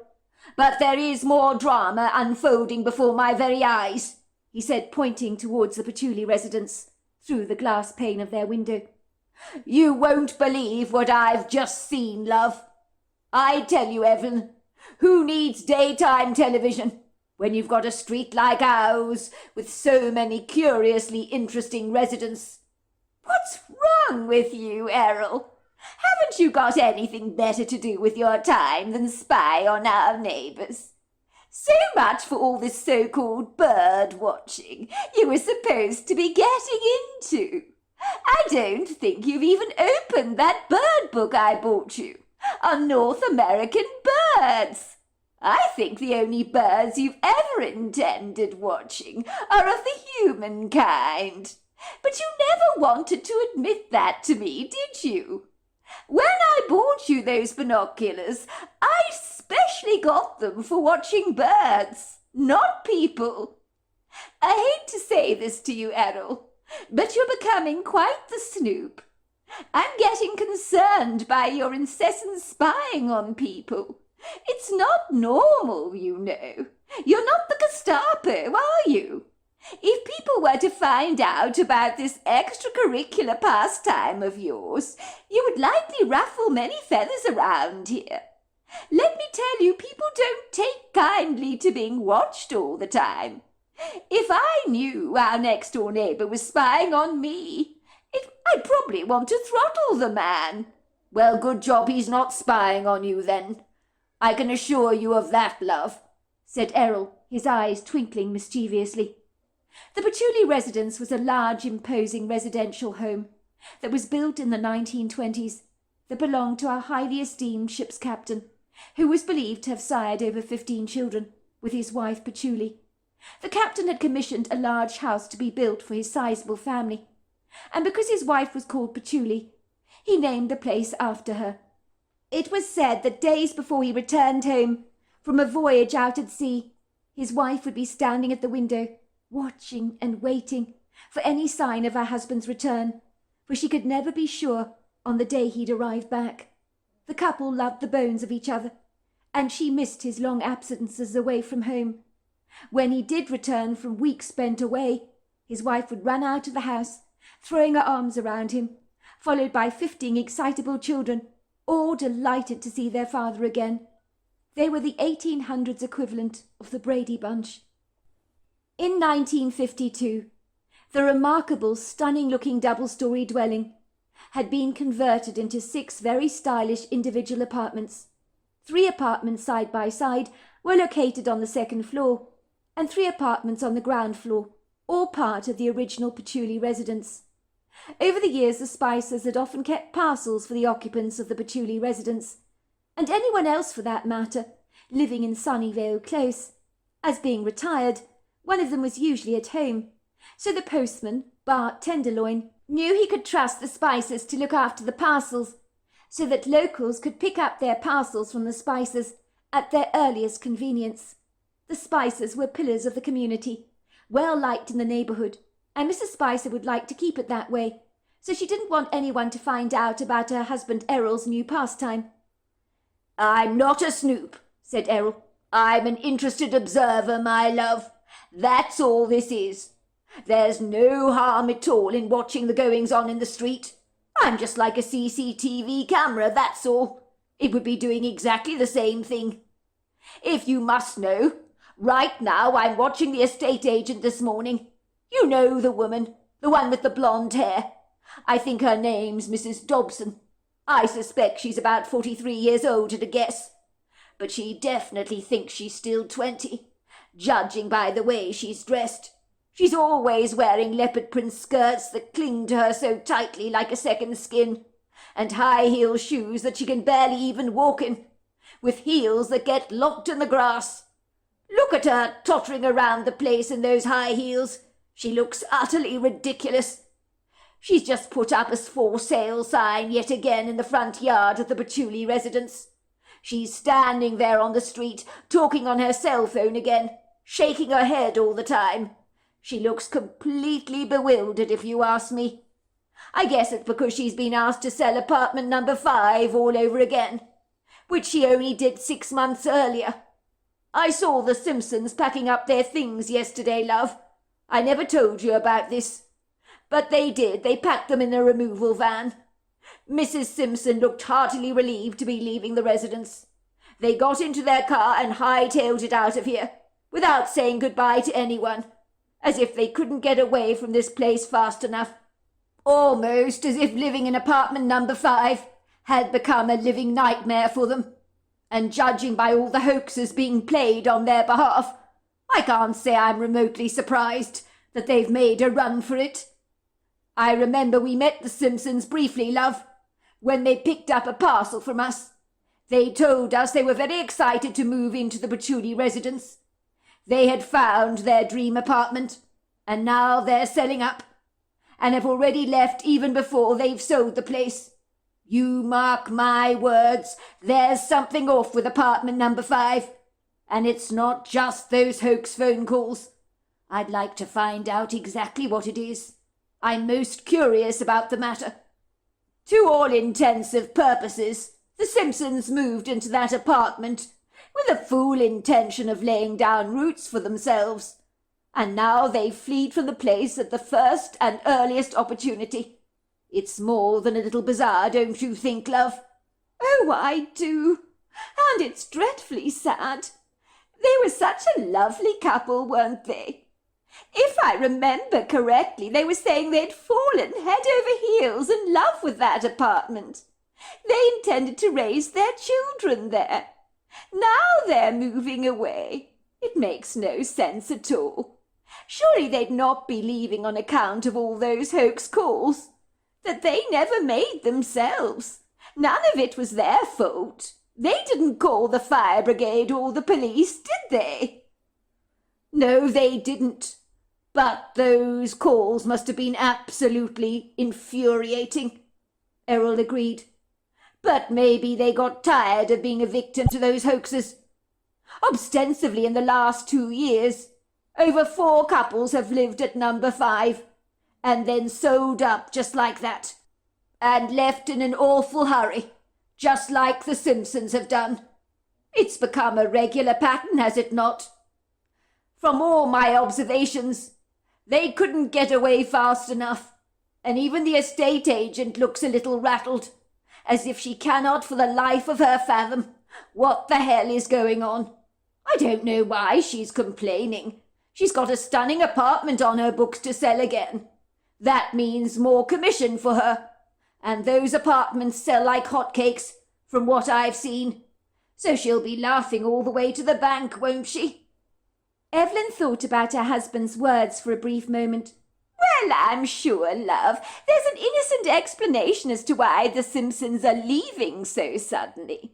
Surely it can't be all to do with those hoaxes. There must be more going on. In my experience, there usually is. You never know. Maybe Mr. Simpson got a job, a transfer perhaps, far away from the Bluegrass State. So the couple were forced to sell up and leave. I guess there'll be new people now moving into the apartment. It is an awful pity. I did like the Simpsons very much. Such an amenable couple they were. I understand all the apartments in the Patchouli apartment block are very luxurious, very stylish. So as you say, it'll be snapped up in the blink of an eye. I mean, it's a stunning 1920s building that, much like our own property, has been superbly restored and renovated. What is there not to like about the place? Our two properties are prime example of 1920 residences, and I, for one, am very proud of our place. Evelyn was not wrong, as in what seemed like a couple of weeks, apartment number 5 was now occupied by a young couple called Mr. and Mrs. Knoxville. She had heard from one of her neighbours that they came from Albuquerque, New Mexico. One day, about 3 months after the couple moved into apartment number 5 across the road at the Patchouli residence, the postman had asked the Spicers to keep a package for the Knoxvilles. Errol had pointed out that he'd been observing the very strange shenanigans going on all over again, with fire brigades, police cars being sent to the property when the Knoxvilles had never called them out in the first place. The postman, a jovial man with a great sense of humour, was a good friend of the Spicers. They often engaged in light-hearted banter with him, and this morning was no exception. "The mind boggles," he said to Mrs. Spicer, "that so many people have moved into apartment number 5 across your road and abandoned it within months. It does make me wonder rather curiously if the apartment may possibly be haunted. I wouldn't be at all surprised, you know. That place is old enough, and older houses, they have their secrets, do they not?" "What do you mean?" asked Evelyn. "You must forgive me for being so sceptical, but I don't believe in all that stuff. I personally think when you pass away, you just go to another dimension. You don't hang around here, do you? I believe in heaven, of course I do, and in the afterlife. But I've never believed in ghosts. Never have, and never will, you know." "Well, you can believe in heaven, but you can also believe, Mrs. Spicer, that some spirits are very reluctant to cross over to the other side. When they have unfinished business, they may not even know that they are dead, or they don't want to leave the place in the first place, that they grew very attached to in life, that they considered to be their home. Or they could be trapped here sometimes, even by a malevolent entity that won't actually let them cross over. Sometimes they don't even see the light. It needs to be pointed out to them. That's what I've been told. I was much like you know, Mrs. Spicer.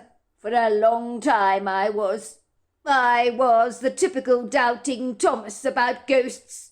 I would have laughed at anyone who believed in such nonsensical things, and lightly thought them delusional. That, of course, all changed after I became a postman. Some people think working for the postal service is a boring job, but I beg to differ. I've got stories to tell, Mrs. Spicer, that would make your hair curl. I've been a postman for many, many long years, and I've seen outlandish things, you know, in my time, that I could never, ever explain. At one time I used to deliver post to the old Louisville area, which you do know consists of superbly preserved Victorian architecture and hundreds of stunning Victorian homes. By all accounts, the place is swaddled in a rich, flamboyant, rather vibrant history that you can actually tangibly feel. When I used to make my postal deliveries all those years ago, I remember thinking it would be so much more appropriate, Mrs. Spicer, to be riding a horse and chariot down some of those narrow streets. It seemed wrong, almost an offence, so to speak, to be driving a postal van, as if it was a blot on the landscape, as funny as that may sound to you. The history there is vibrantly current. You feel almost as if at the press of a button you could go straight back to the 1800s.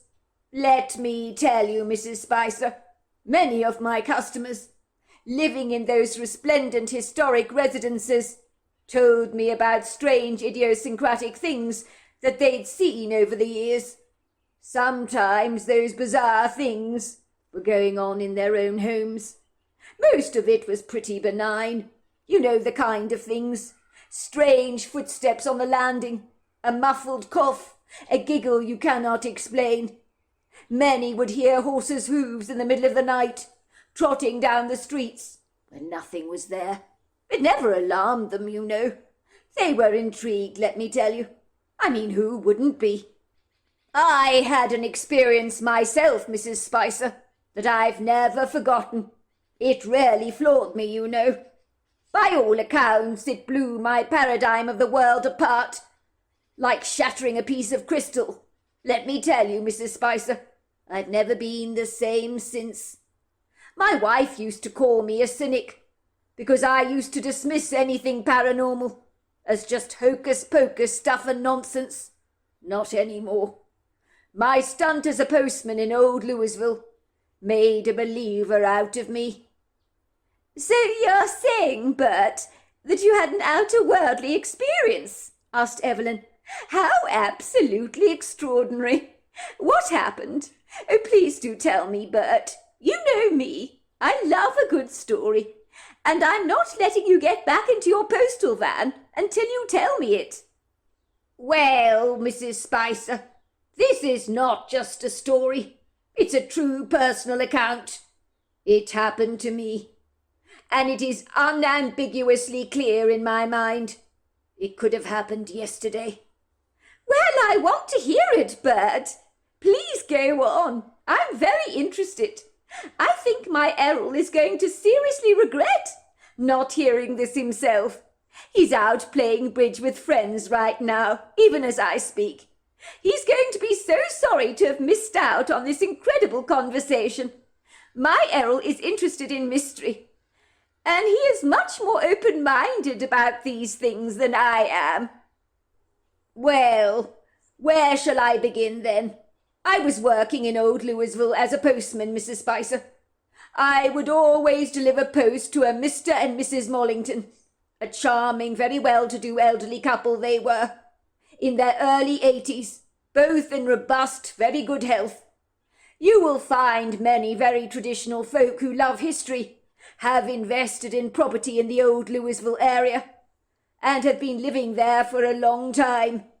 Mrs. Mollington was always impeccably dressed, well turned out, without a hair out of place, always wore pearls and cashmere sweaters, and her husband Lawrence likewise was equally well dressed. He wore traditional tweed jackets all the time, a cravat in his shirt every single day of the week. He had shoes that were so shiny you could see your reflection in them. They lived in an old Victorian, which they recently renovated by extending the kitchen, as his wife loved to cook, and she wanted plenty of space. When you do that, you can stir up paranormal activity. I was delivering a parcel to the Mollingtons one day. I knocked on their door, and was surprised when a man wearing a top hat and tails opened the front door to me. I was expecting to see Mr. Mollington, who was not in that morning. I was eyeballing the strange man with a rude astonishment, like you do when someone seems to look a little out of place to you, if you know what I mean. This man did not belong to the 21st century, like a red queen would not belong on a black and white chessboard. I mean, he didn't fit with the fashion of this generation. He was dressed in 1800s clothes without a single shadow of doubt in my mind. He was very distinguished and well-to-do, a polished gentleman with very good manners. In truth, he was as real as you and me. He told me that the Mollingtons were out, but he would sign for the package instead on their behalf. He told me he was staying at the residence until he felt like going away, which was a strange thing to say. I thought maybe this gentleman was a relative of the Mollingtons, and was passionate about 1800s dress, and probably was a member of the Historic Society. I know they have lots of dress-up events in town, organised by the Historic Society, given the history of old Louisville. I was actually going to ask him if there was a dress-up event going on in town, but for reasons I do not know, I never inquired about that. The man signed for the Mollingtons' parcel, and I went on my merry way, thinking nothing more of the experience. The next day the Mollingtons asked me how I got their parcel into their house, as they had found the parcel on the front desk in their entrance hall, and they were naturally perturbed about this, as no one had been on the premises to answer the door, in order to retrieve the parcel that they had been expecting. I told them a rather debonair, polished gentleman, in a top hat and tails, had answered the door, and taken delivery of their parcel, and had signed for the package on their behalf. Both the Mollingtons were completely bewildered and rather bemused about this, as you would be. They told me no one had been at home, and furthermore they had no guests staying on the premises with a penchant for dressing up in 1800s regalia. I was to find out that there were no dress-up events in town to explain this man's old-fashioned attire.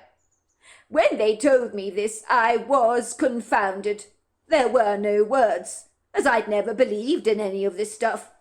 We checked the signature for the package, and discovered that the person that signed for the parcel was a gentleman called Stuart Roxburgh, and this was a man who had lived on the property in 1835, died a long time ago. And let me tell you this, his handwriting was magnificent. I've never seen such stunning writing before. I think they call it calligraphy, don't they?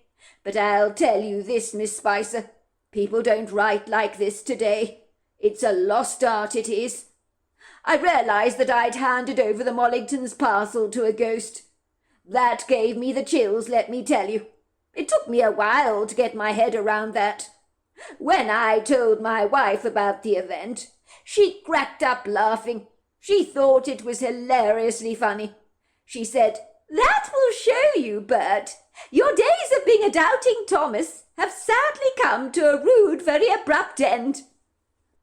I do know that over the years funny things happened in that old Victorian residence.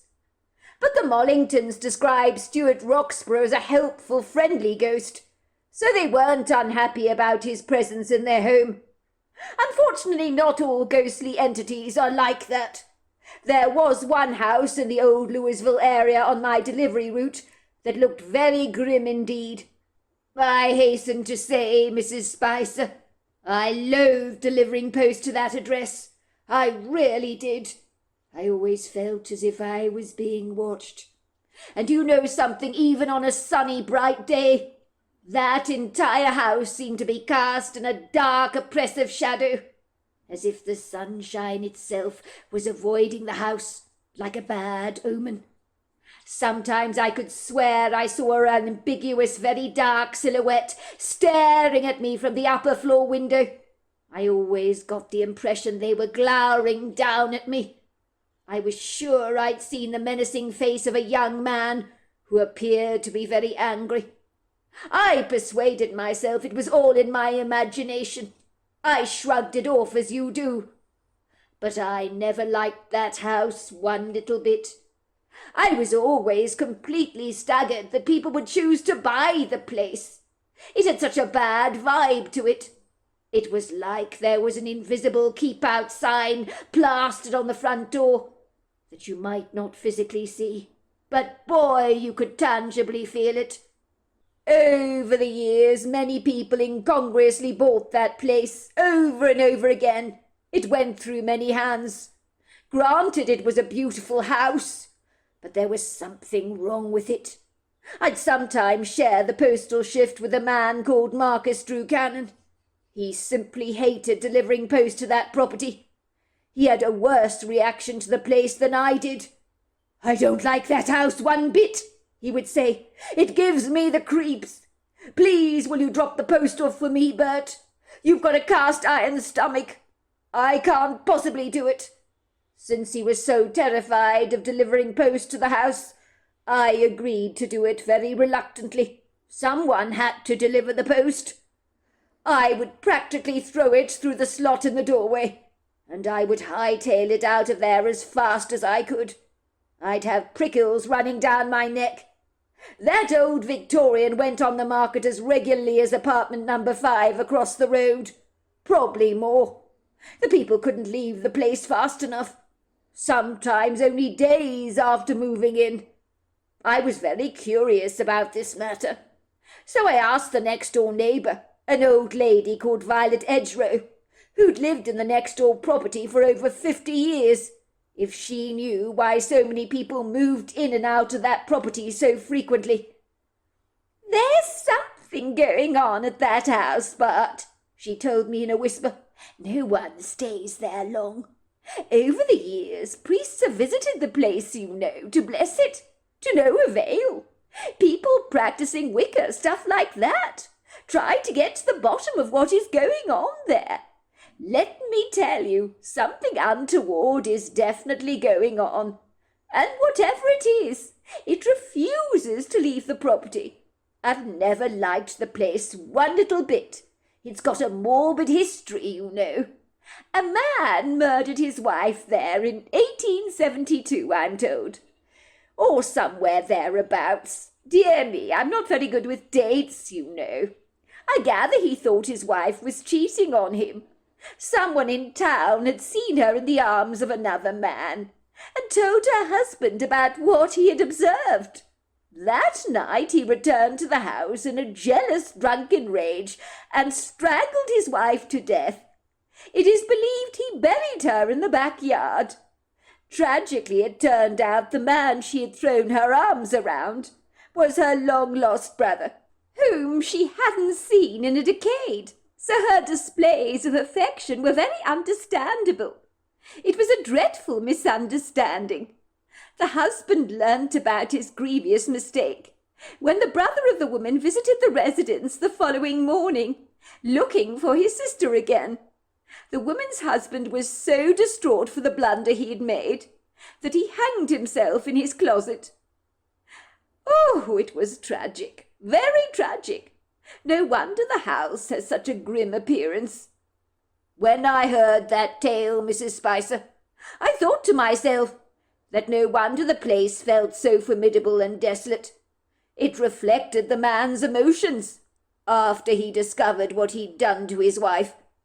I believe the dark silhouette I kept seeing in the upstairs windows was of that man who hung himself in the closet, and I think he's still angry with himself for killing his wife, and cannot move on. And when you're angry, you exhibit a very dark energy that will drive everybody away, which is why I suspect people have been leaving the house. Evelyn raised a brow. "You, Bert, I think I'm going to have to invite you over for dinner some evening. You don't half have some interesting stories. So tell me, what did this Violet Edgway say about this gloomy Victorian? Did she believe the man who hanged himself in the closet haunted the place like you believe? Was that her opinion as well?" In a manner of speaking, she did. She told me one of the people that had moved into the property came over to her house, asking questions about the history of their place. Did she know anything about it? They revealed to her they were terrified of living there, that during the night their beds would be shaken while they were asleep in bed. There would be uncomfortable banging on the walls, and the faucets in the kitchen would go on and off, and sometimes the bathwater would be left running, and the bathroom would be flooded. One night the neighbours saw what she described as this apparition, cast in a bluish light. It was of a young man wearing Victorian costume, and he screamed at her, "This is my house! Get out!" The very next day she put the house on the market and fled. And that's what's been happening there. And no spiritual mediums appear to be able to get him to cross over.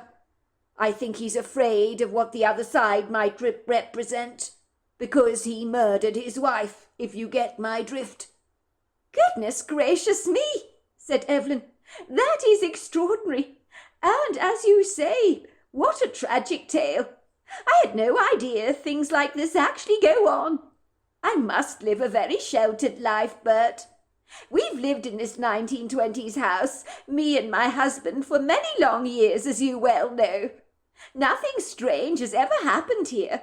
I know people did die on this property, but I expect they crossed over to the other side without a hitch. Do you think that something weird like what happened at the house in Old Louisville is happening over the road from us at apartment number 5 in the Patchouli residence? My husband told me that the Simpsons left in a dreadful tearing hurry, even before they put the house on the market, well, their apartment on the market, so to speak. And he said the estate agent looked somewhat bemused about selling the place yet again.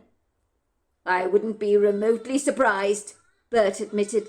As I said, Mrs. Spicer, I've seen things that make me realize there is a lot going on in our world that we can't even begin to comprehend. Bert nodded at Mrs. Spicer, gave her a wink and said, Have a nice day, Mrs. Spicer. It's good to talk to you. Thank you for keeping the Knoxvilles' parcel for them. I really appreciate it.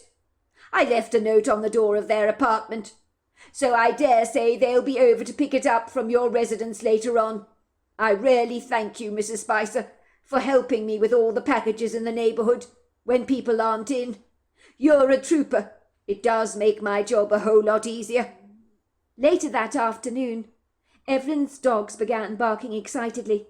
That was when she heard the knock at the front door, and immediately suspected that one of the Knoxvilles had popped over to pick up the parcel she'd kept for them.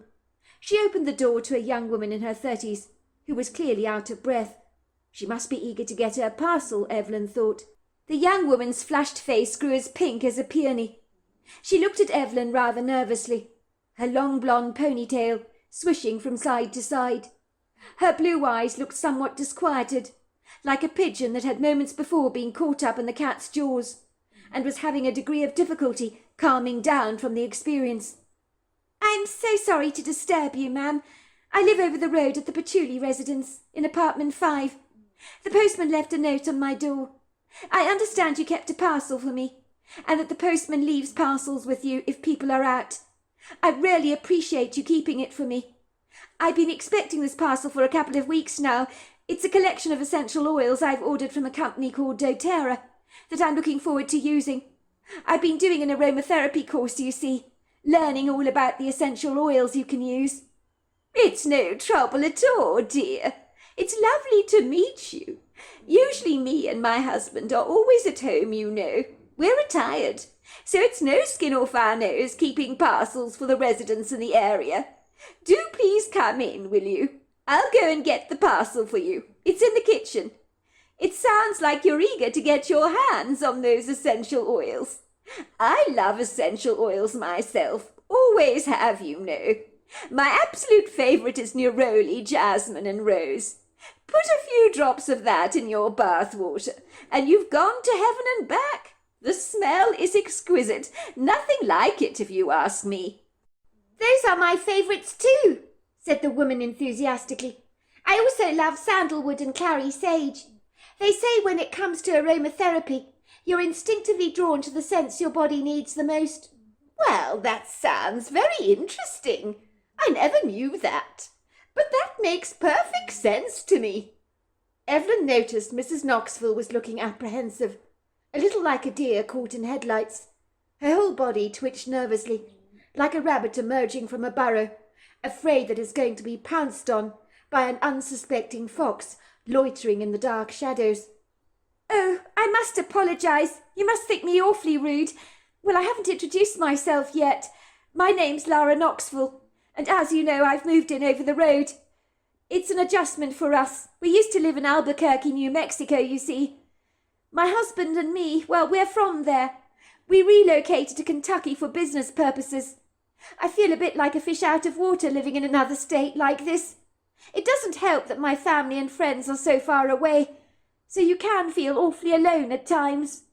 Well, it's lovely to meet you, Lara, said Evelyn, reaching out to shake the young woman's hands that felt clammy in her own.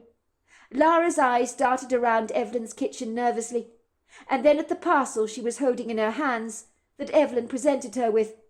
She took it from Evelyn rather reluctantly.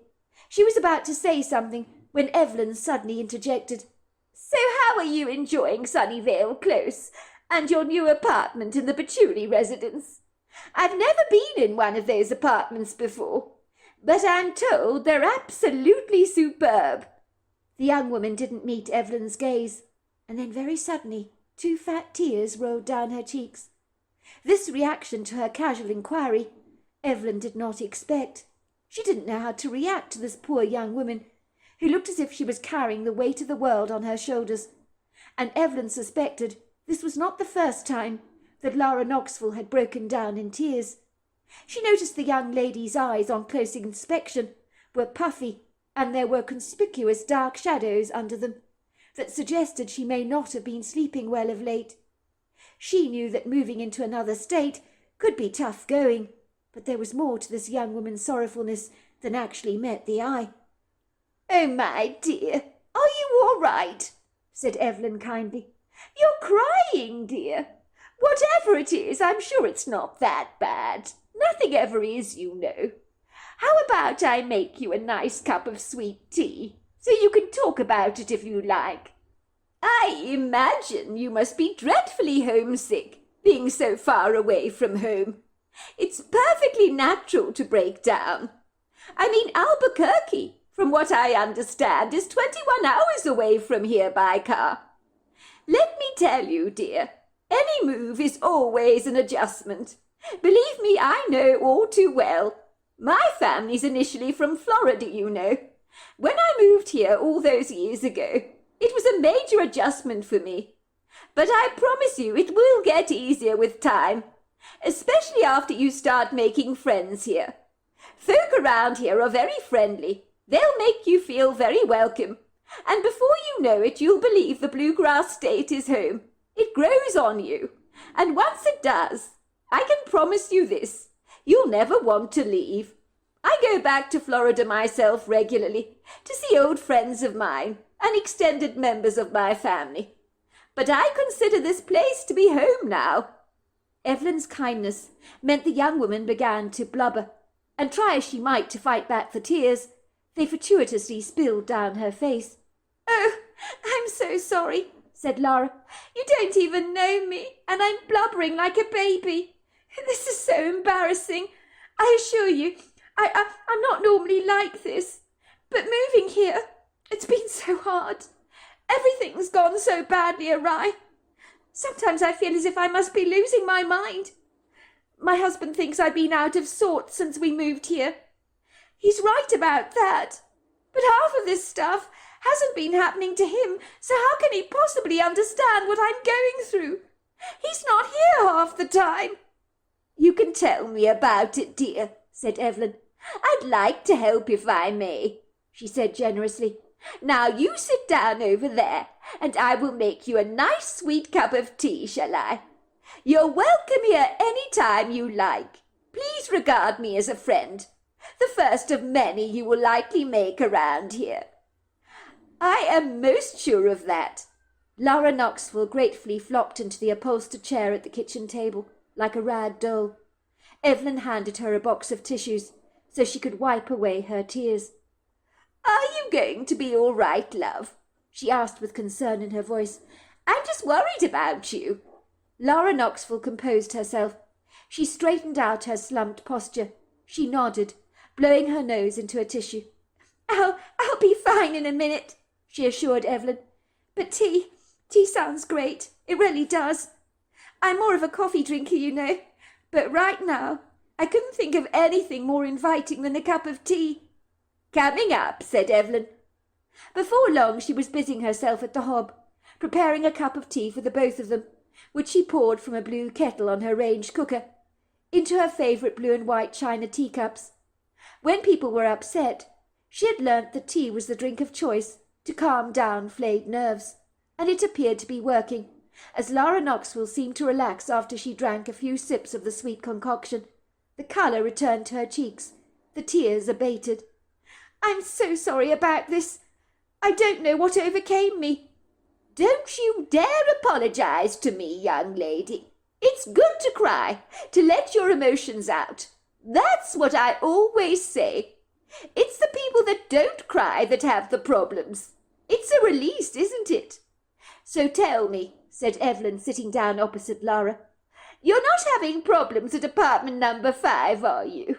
Is that what this is all about? The woman's eyes grew round in bewilderment. How do you know? She asked. Well, I do know that many people have abandoned living there over the last couple of years. Moved away in haste. Really? Said the young woman, her eyes widening in surprise. I didn't know that. But then why am I not surprised? The estate agent wouldn't likely tell us that kind of thing. Well, it's true, I'm afraid, said Evelyn gingerly. The Patchouli residence is an old property. It was commissioned to be built by a ship's captain in the 1920s. He had 15 children, you know. He was away from home a lot of the time. He wanted his family to have the perfect house to live in while he was away at sea. I understand he was an upstanding member of the community, was well liked in these parts. But even old houses, said Evelyn, well, they have history, don't they? Yes, but I like history, and the Patchouli residence has got a happy energy to it. I fell in love with the apartment the moment I saw it. I mean, the apartment is absolutely stunning. Nothing to complain about there. Everything would be so perfect if it wasn't. The woman's words trailed off, and Evelyn could not work out what she was saying, as they became all but a mumble. So it's not haunted, then? Oh, goodness gracious me, no, said Lara. Thank God for that. I can barely cope with things as they are at the moment. Look at me. I'm falling apart. I'm an absolute nervous wreck. She lowered her voice to a whisper. You could say that I am being haunted, in a manner of speaking. But the ghost in question is very much alive, and I have no idea who they are. But someone wants us out of apartment number 5, and has been trying to scare me half to death. And it's working. It feels so personal, almost as if someone's got a vendetta against me, if you know what I mean. Ever since I've moved into the apartment, strange things have been happening to me. What kind of strange things, my dear? Asked Evelyn cautiously. Well, for a start, the fire brigade. Well, they turned up at the apartment twice, during the day that was. They weren't remotely happy with me. They claimed that I'd made a 911 call, which I never did. Apparently I told them that our apartment was on fire, and that I'd set a chip pan alight. I gave them my name as Lara Knoxville. I told the firemen that I'd never called them out. They weren't amused.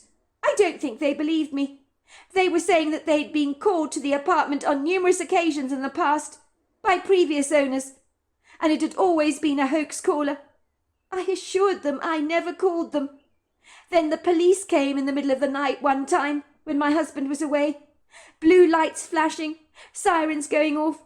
Someone had called them about a break-in. Let me tell you, these people were not amused.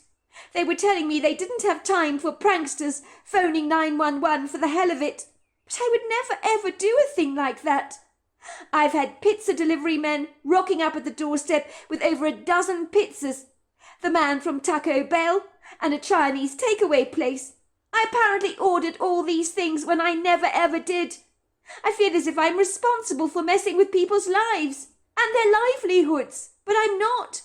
I had the mobile pet groomers arriving to pick up my so-called golden retriever for a cut and wash.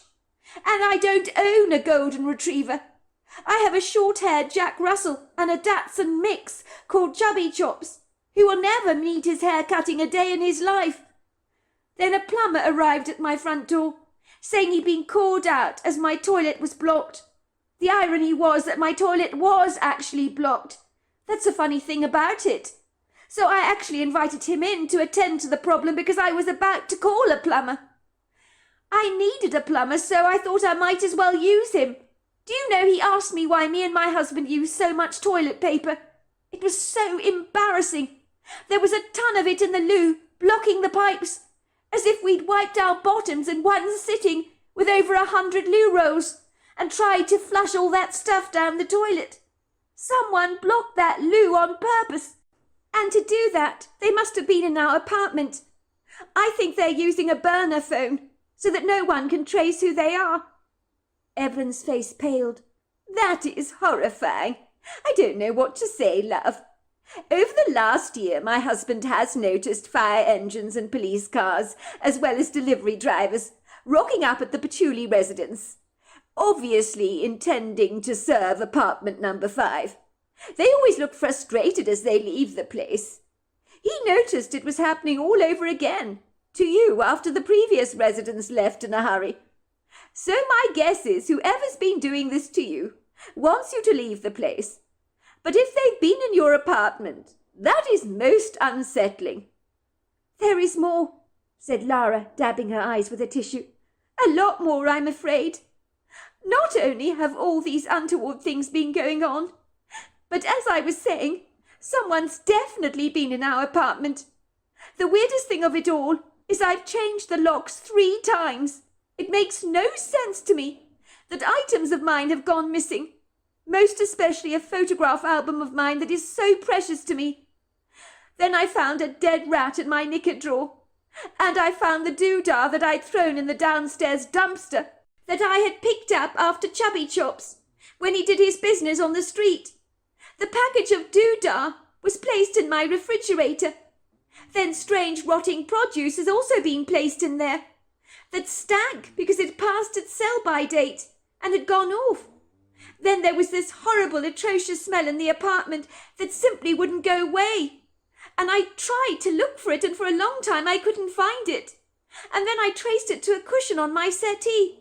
I opened up the cushion, and there was old rotting fish that had been maliciously sewn into the cover to stink out the apartment. I got the feeling that I was being watched. It was so creepy. Evelyn was disquieted by Lara's sobering revelations. No wonder the poor woman felt she was going mad and was overwrought with anxiety. She was clearly the unfortunate victim of a warped prankster who wished to cause her emotional distress. Have you told the police what you've told me? What's been going on in your place, I mean? Because it's not funny. From the sounds of things, love, someone is making hoax calls on your behalf, putting nasty surprises around your apartment. They have unlawfully, illegally entered your apartment. No wonder you're so upset. I would be really rattled if this was happening to me. Yes, I did call the police, as it happens. But the officer I spoke to was the very same man that was called out on the hoax. So he looked at me as if I'd lost leave of my senses. He said to me, "Ma'am, I think you need help. Have you thought of therapy?" I knew then that he believed I was claiming these things were happening to me, just for the purposes of gaining attention, like those women who have Munchausen by proxy, who deliberately harm their own children, just so that they can be in the spotlight of everybody's attention. You should have seen the scathing way he looked at me. I knew he thought I was doing this for attention, so there is no way on God's earth I'm going to phone them again. The way that officer looked at me, he looked like he thought I belonged on a funny farm. Oh dear, this is such a mess. Someone is getting into your apartment, and they must be stopped. I know, and I know. What do you think I should do about it? It's so upsetting, said Lara. How do they keep managing to get in? That's what I want to know, especially since I've changed the locks 3 times. And that's not all. I've been getting weird phone calls on my cell phone. When I answer the call, there's heavy breathing like this down the line. Ah, ah. So this person has also managed to get hold of my cell phone number for reasons I don't understand. I keep wondering who can be doing this to me. Evelyn was sympathetic towards Lara's most unfortunate plight. She was well acquainted with the discomforting feeling of having your personal space invaded. When she was a little girl, her family had returned home from a summer vacation to find that their house in Florida had been cleaned out, the carpets covered in matches and candle wax, and their stuff all gone. There had been a lot of robberies in the local area at the time, and no one knew who was at the bottom of them. When they'd been away, their house had been targeted. She remembered her mother describing the feeling of being violated, knowing someone had been on their property while they were away. One day her mother had been taking a swim in her swimming pool and observed that she was being watched. She discovered there was a mysterious man sitting on the neighbour's roof watching her as she swam. She pretended not to notice him, and when she got into the house she called the police. The man's name was Sam McCarty, and he'd been robbing the houses in the neighbourhood. He had been watching the comings and goings of local people by hiding out on people's roofs. It turned out he was staying in the neighbourhood with his grandparents, who had no clue that their 25-year-old grandson was getting up to all this nonsense. Evelyn thought it must be 1,000 times worse for Lara Knoxville to sense that someone had been in her private space, taking some of her personal belongings and leaving behind a plethora of nasty little surprises to cause the young woman much angst. Whoever was doing this to her was clearly not of a sound mind. Evelyn wanted with all her heart to help Lara Knoxville to get to the bottom of this enigmatic mystery before she and her husband abandoned apartment number 5, like all the other couples before her had done. Evelyn thought of the perfect person to help in this situation, her husband, of course. Lara Knoxville blew her nose into her tissue very loudly. "I'm so sorry," she said apologetically. "I didn't mean to tell you all my problems like this. I mean, I don't even know you. But you remind me of my late grandmother back in Albuquerque. She was such a great listener. You're a lot like her, and you even look like her. It's quite uncanny, really." Errol's account.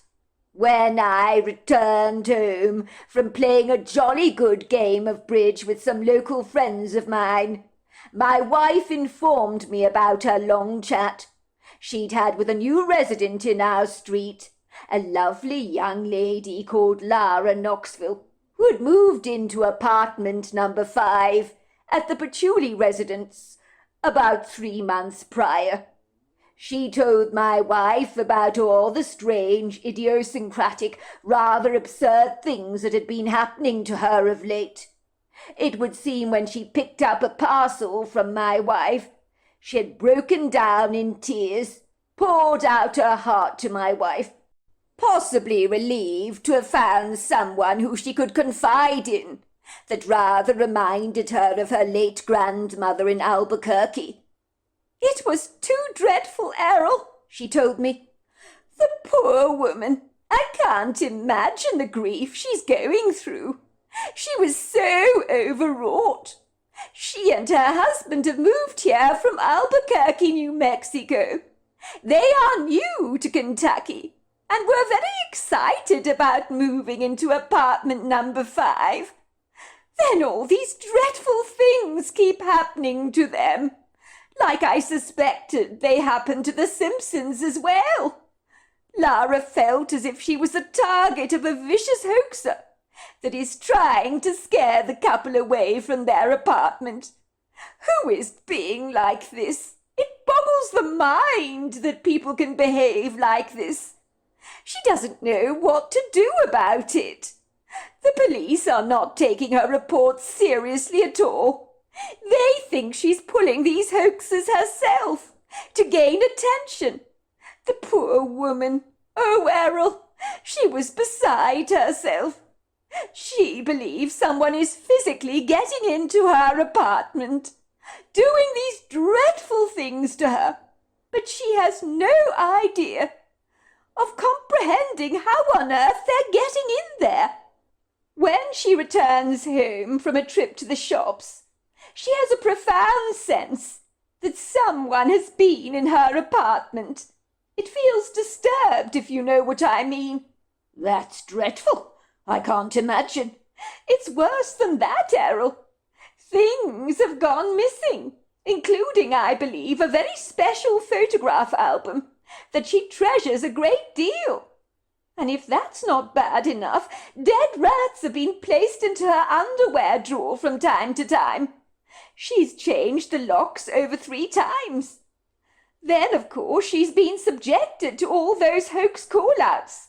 What with the fire brigade and the police? And she never called them out in the first place. If you recall, the very same things happened to the poor Simpsons, which is why I suspect they sold in a hurry. She tells me these professional people are less than amused to be toyed with like this. Who can blame them, Errol? The emergency services are needed in real-life emergency situations to save lives, Not to be called out to residences when nothing is amiss and no one is in trouble." "That is not good," I agreed.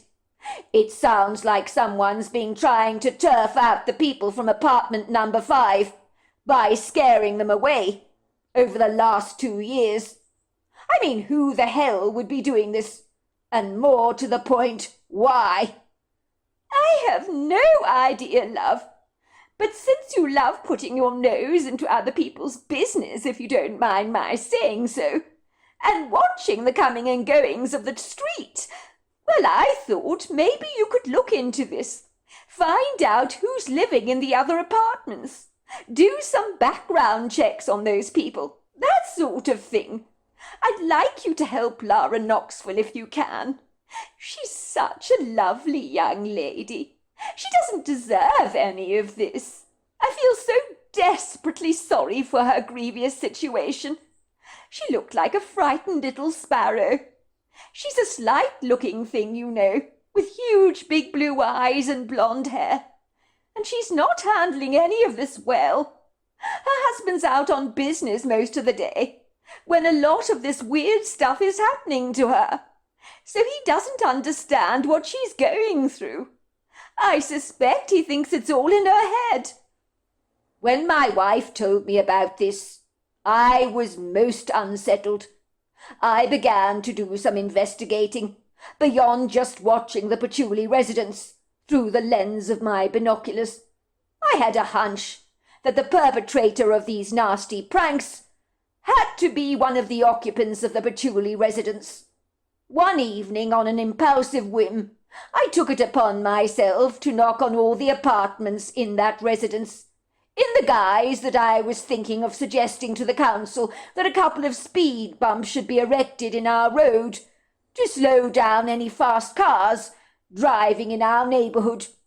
So it would give me an insight into who the residents were that lived in the patchouli residence, and whether I thought any of them might be capable of pulling these nasty stunts on the Knoxvilles, as they had done to all the couples living in apartment number 5. The first apartment I visited was on the ground floor. There were apartments on the ground floor from 1 to 3. Apartment number 1 was owned by an elderly couple whom had lived there for over 30 years, so I knew they could not be responsible for the strange shenanigans that were going on. The problems had only started in the last couple of years or so. I knew them well enough. They were well liked by the community.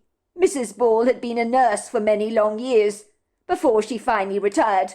Her husband was a skilled retired paediatric surgeon. They were keen about installing a speed bump on our street, as having worked in a hospital, both were privy to how tragic accidents could easily occur as a result of a speeding car, even in a quiet neighbourhood like Sunnyvale Close. "Oh, Mr. Spicer, that is a wonderful idea," said Mrs. Ball enthusiastically. "I think there should be speed bumps on all the roads in residential neighbourhoods. It goes with the territory. I mean, there are kids and pets running around. People need to be mindful of driving with due care. The other day, Mr. Spicer, it was just too terrible for words. I mean, this young man was speeding down the road so dreadfully fast when there were children playing out on the street on their bicycles. Luckily they got out of the way in time. But it scared me half to death. Things could have turned out so differently. The driver was going at an outrageous speed. He looked as if he was a teenager himself, going on a joyride. I'm happy to sign for these speed bumps you're talking about. I think it's a jolly good idea, Mr. Spicer. Good on you. Is this your initiative? She asked me. Yes, it is, I said. I'm going to present the idea to the council. I think they need to do something urgently about this as a protective measure for the safety of our children. People have been concerned about this issue for quite some time now. We may live in a rural neighborhood, but you're always going to get that person who chooses to drive too fast. and has no respect for driving safely in our neck of the woods. Apartment number 2 was owned by a very cagey, circumspect young man called Taylor. Taylor Sulskin, I believe his name was. He looked to be about 25 years old. He was wearing a sweater and a pair of trendy jeans. His wispy brown spiked hair stood up like a hedgehog. He had a few pimples on his chin. He opened the door very cautiously, keeping the chain locked from the inside, while he peered at me gingerly through the crack. He was guarded and standoffish, his manner brusque. "What do you want?" he snapped, looking at me suspiciously. "You're not the police, are you?" he asked. He rolled his brown eyes at the back of his head in exasperation. "Did Ron send you? Did he send you? It's so typical of him. He's always had it in for me. He's jealous because I dated his ex-girlfriend. That's what this is all about. It's so typical. He couldn't handle it, so that's why he called you to get his back on me. I knew he'd do something like this. He's such a jerk." "All right, I'll admit it," he said, raising his hand in the air. "I do sometimes smoke marijuana, but it's for medicinal purposes. I injured my back in a skiing accident once. You can check it with my doctor if you don't believe me. I had numerous surgeries on my back. The weed helps me with the pain. I hope you're not going to arrest me for that, because that would be ridiculous. Haven't you plainclothes detectives got better things to do with your time than worry about someone that's smoking weed? I mean, that's ridiculous, is it not?" "I'm not the police," I assured the young man, who could not hide the relief from his face. "I'm just wondering if I can have a minute of your time to talk to you about the possibility of putting a couple of speed bumps in the road here. It's come to my attention that some people drive too fast down the road in our neighborhood on this quiet street of ours. It might be safer to get some speed bumps erected to discourage this bad behavior of fast driving, for the safety and consideration of the children and pets in our neighborhood." "Really?" said the young man, raising a dark, cynical brow. "You came here to ask me that? I don't give a damn if they put speed bumps in the road or not.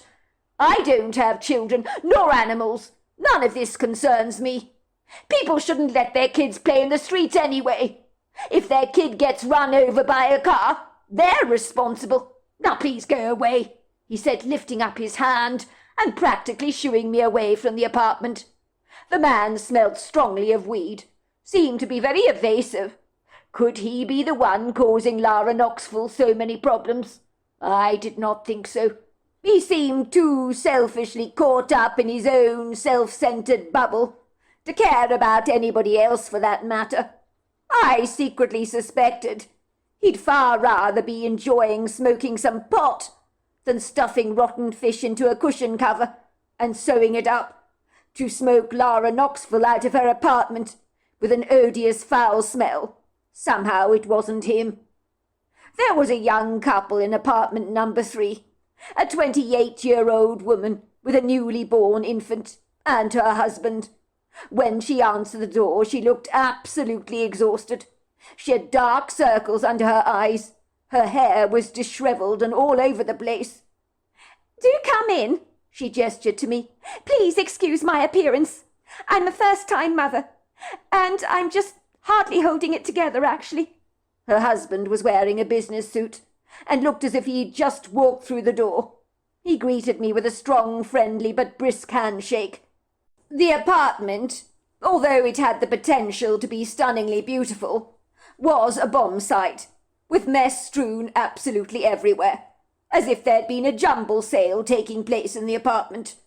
I noticed dishes in the kitchen sink, piling up, begging to be washed. The place was rather untidy. "Oh," said the woman, following my gaze, as unfortunately my focus was on the coffee table, with its long line of empty pizza boxes and dirty plates that had not been cleared away, and frankly looked as if they'd been there for a number of days. There was a stale, rather musty smell in the apartment. "I'm so embarrassed about this," she said obsequiously. I just haven't managed to get anything done around here. I'm considering hiring a cleaner. I'm barely managing to hold it together. Who knew being a mother would be this hard? There are not enough hours in the day to get things done." "Yes, I do apologize," said the husband. "It's been tough on my wife, with a crying baby. If I had known we were expecting company, I'd have cleaned up myself. But after a long day at the office, with deadlines to meet, the last thing I felt like doing was cleaning up."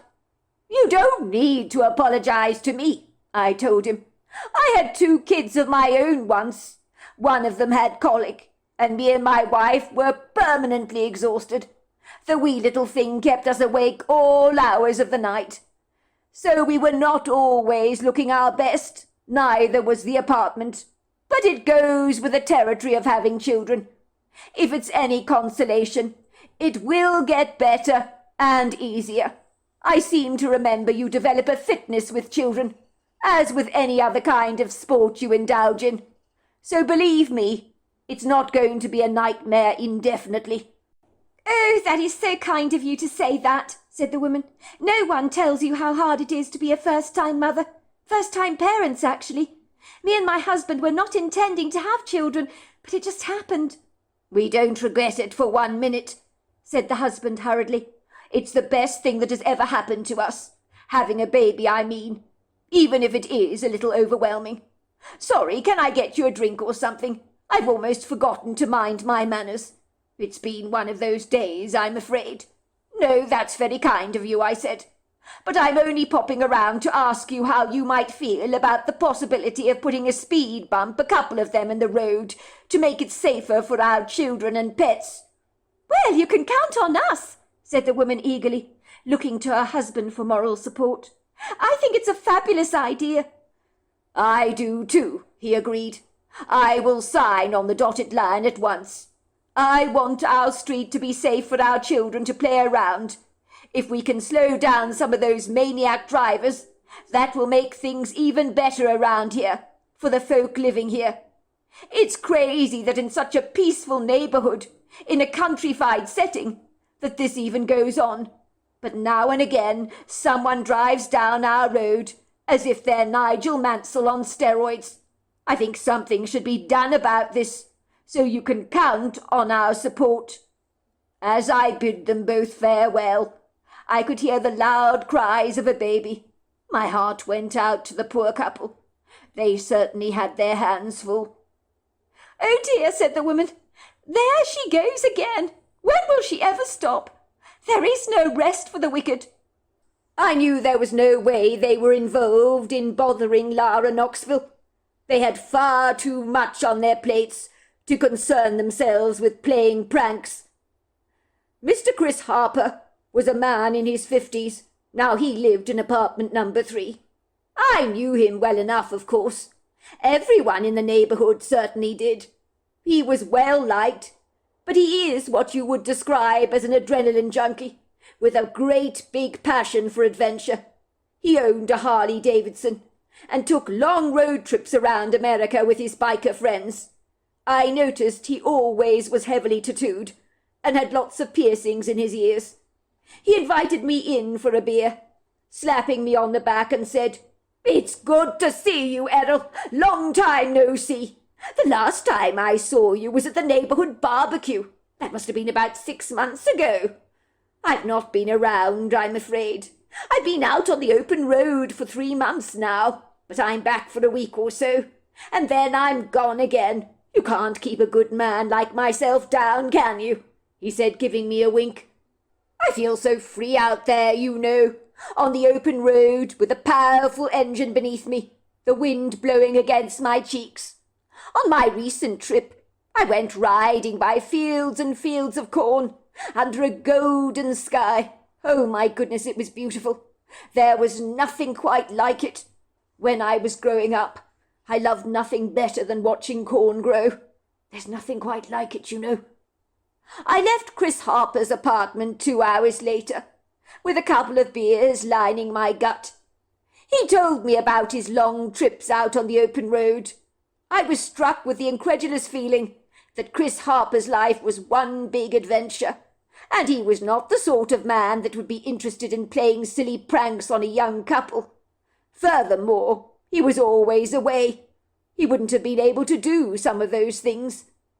When I knocked on apartment number 4, a woman in her 30s answered the door. Maybe her late 20s, I couldn't be sure. Age has never been a good thing with me. I can never tell how old a woman is. I'd seen her around before, and me and my wife had kept a parcel for her on a couple of occasions. Her name was Stacy Turner, and as far as I knew, she'd never been married. I believe she worked as a receptionist for a Japanese car supplier. She was wearing a pink dressing gown and matching slippers. She looked like your quintessential girl next door. She opened the door very curiously, peering at me through the open crack, rather nervously. I realized with a small measure of embarrassment that maybe I shouldn't have called on the young lady. Perhaps it was getting late. I mean, one glance at my watch told me it was close to 8:30. I had spent so long with Chris Harper, enjoying a couple of beers, that I guess I got carried away with the time. "How can I help you?" she asked me. She looked me up and down. Then recognition dawned in her eyes. "Oh, I know who you are. You're Mr. Spicer, aren't you? You look after my parcels from time to time. You live in that lovely 1920s house over the road. I've seen you walk your 2 big dogs in the woods. Do you want to come in?" "That's most kind of you," I said. "But I'll only be a minute of your time. I do apologize. I had no idea it was getting too late. Chris Harper invited me in for a drink. You know, the one that rides a Harley-Davidson around America. I guess I got carried away with time. Oh, he had some adventures to tell me about. Quite eye-opening they were." "That doesn't surprise me at all," said the young lady. "Chris Harper can talk the knickers off a nun, can't he? That man would make a parrot have a personality complex. Now do please come in." Stacy led me into her living room. It smelt of burnt incense. It was decorated in a bright Moroccan colour scheme. There were Buddhas displayed around the room, and dream catchers hanging across the ceiling, and interesting-looking artworks of Egyptian goddesses, which made me wonder if Stacy was a spiritual person, maybe someone into Wicca or something like that. I couldn't be sure. "This is interesting," I said. "Your decor, I mean. I've not seen anything like it. Unless, of course, you go into some of those spiritual shops on the street. I see things like that there, you know, crystals and tarot cards and stuff like that." "I know. I'm interested in all that stuff. Can I get you a drink, Mr. Spicer?" she asked me. "I do have peach iced tea on offer in the refrigerator, if that would interest you. It's incredibly refreshing. I get through litres and litres of the stuff in the summer. I confess it's all I ever drink.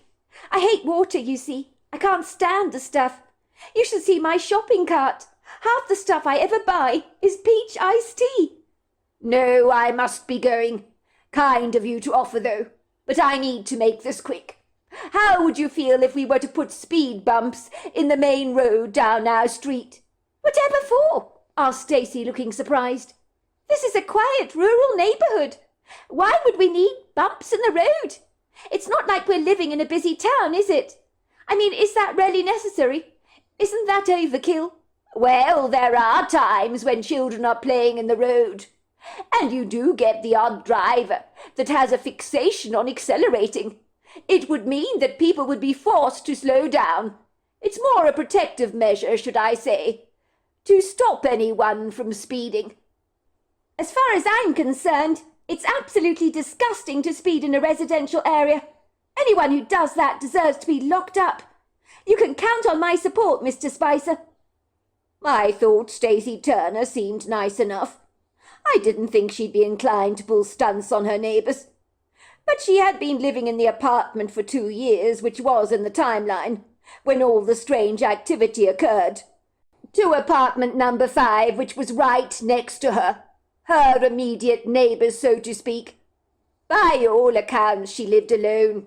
She was out of the day, working most of the time at the car dealership. I didn't think she'd have the time to pull off these stunts. The next apartment to Stacy Turner's was the Knoxville apartment. and the one to the right was apartment number 6, which I knew belonged to Lizelle Newman, who lived and breathed horses. I knew she wouldn't mind me calling on her late. I'd seen her trotting down the street on her black and bay American horse, which she boarded at a nearby horse farm, where she worked as a groom, and a very good one at that, I believe. When she invited me into her apartment, it smelt of leather and tack. In the flagstone entrance hall, on the hooks on the wall, were a long line of riding hats in different states of condition. Then beneath the hooks on a very grand, rather ornate wrought-iron shoe-stand, were half a dozen very stunning-looking leather riding boots, highly polished, stood together in a neat row. I observed a magnificent leather saddle, lying splayed across an ornate walnut stool, like a piece of artwork. It was, I hasten to say, the most magnificent saddle I have ever beheld, that Lizelle told me had once belonged to her late father, who I believe was a masterful rider at one time. The walls were covered in stunning selections of artworks, all depicting horses running across alpine fields, with the wind wildly blowing against their manes. Then on one wall were hundreds of framed photographs of Lizelle herself, jumping over impressive-looking jumps and smiling broadly into the camera.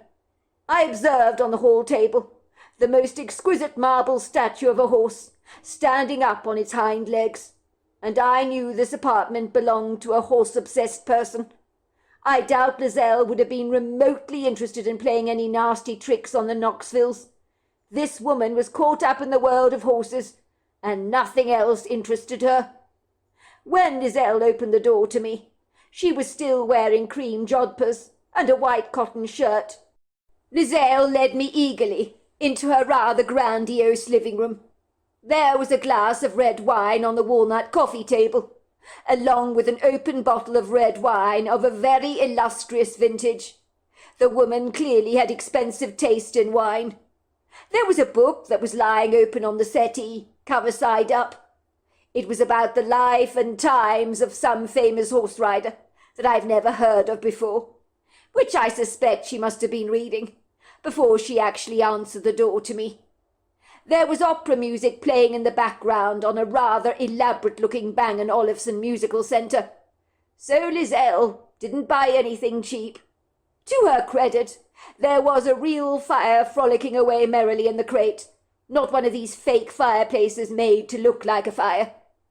I like more natural sources of heating myself, so her living room was toasty warm, very inviting. "I'm very sorry to call on you so late," I told her. "I lost track of the time, but I needed to talk to all the residents about an idea I have concerning the neighbourhood, and I wanted to get your feedback on the matter." "Don't you dare apologize to me, Mr. Spicer. I won't have that," she said, waving her arm in the air coquettishly. She began to giggle. She was slightly tipsy, I suspect. With an arm flung around my back, she guided me into a gold and red-striped wing chair, persuading me to take a seat. "What a lovely surprise this is, Errol, to have you pop up like this so unexpectedly. I was only thinking it would be lovely to have company this evening, and here you are, like a granted wish. I didn't even have to rub Aladdin's magic lamp to get the company I was seeking. How about you join me with a lovely glass of wine? It's an excellent vintage. You will not be disappointed, and I would so appreciate the company." How could I refuse the woman, especially when the wine was delicious? The company even better. Lizelle had a great sense of humour. Before long we were chatting away, and the conversations were all about her life spent with horses, and the curious question as to why she had never married. I very nearly did tie the knot, you know, Errol, with a very lovely man called Michael, but in the end we split up.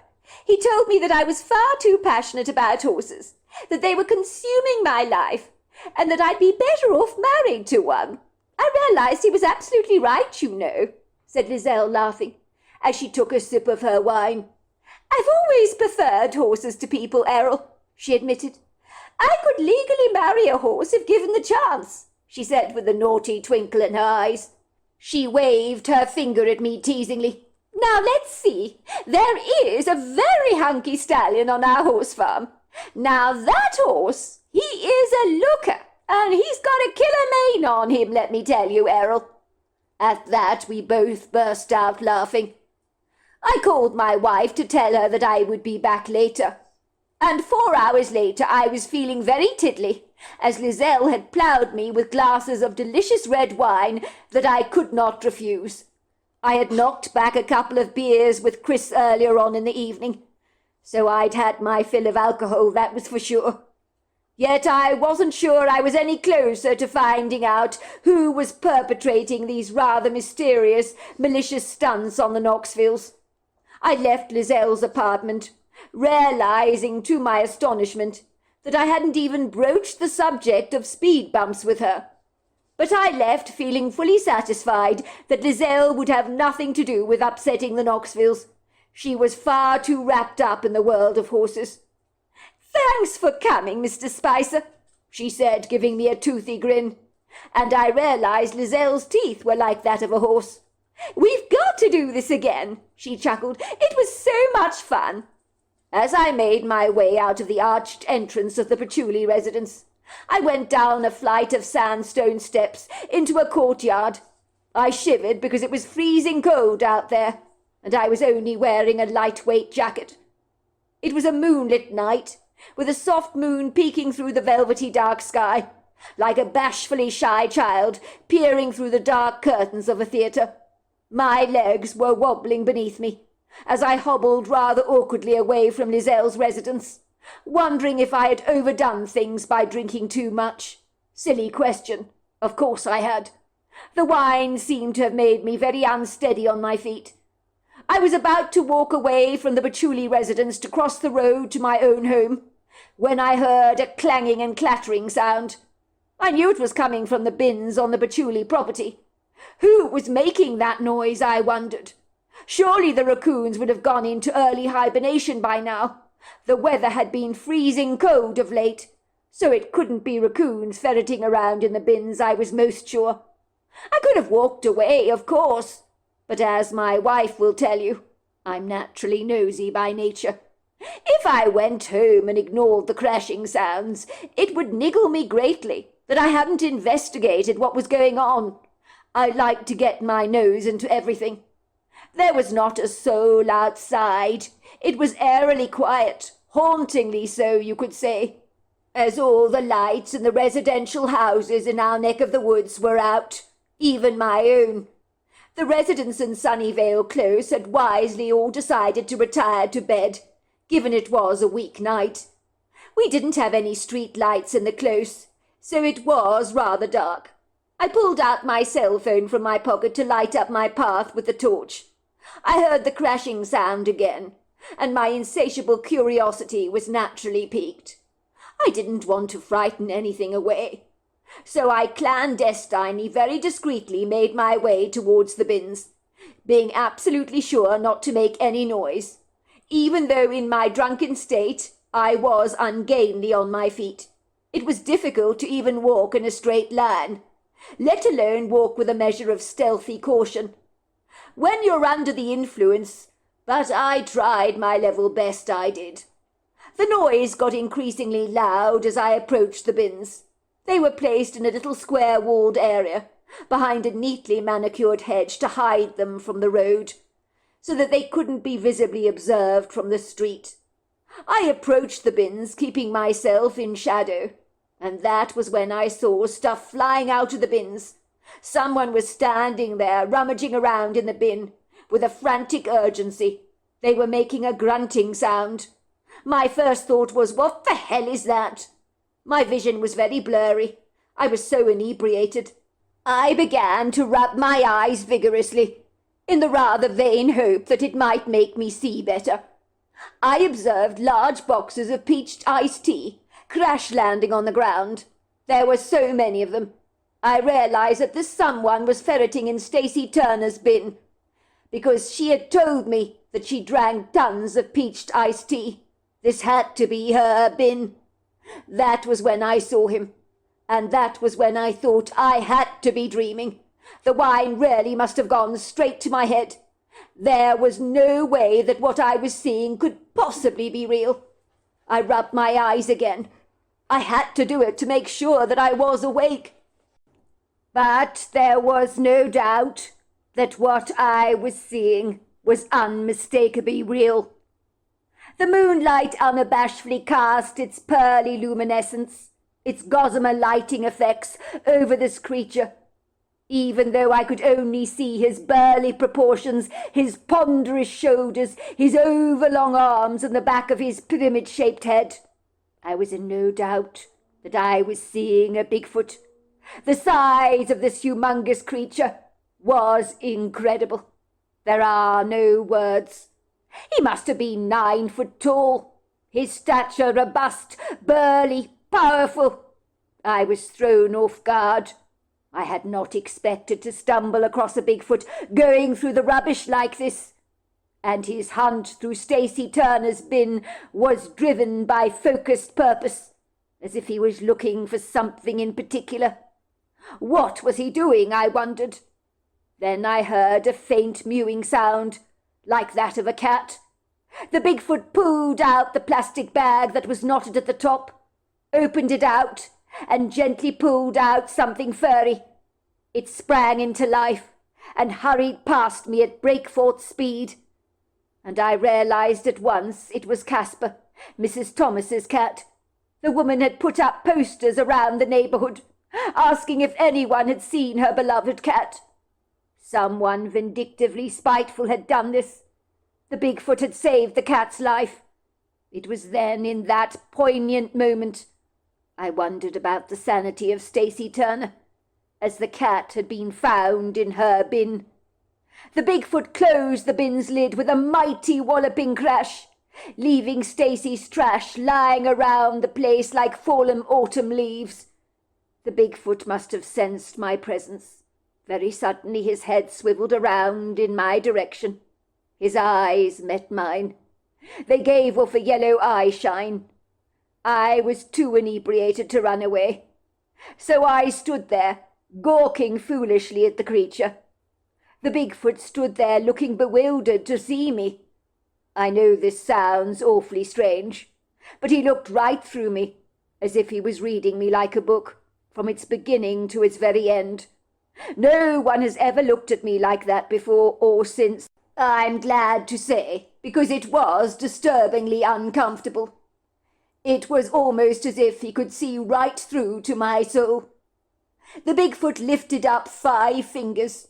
I heard in my head the words, 5 cats.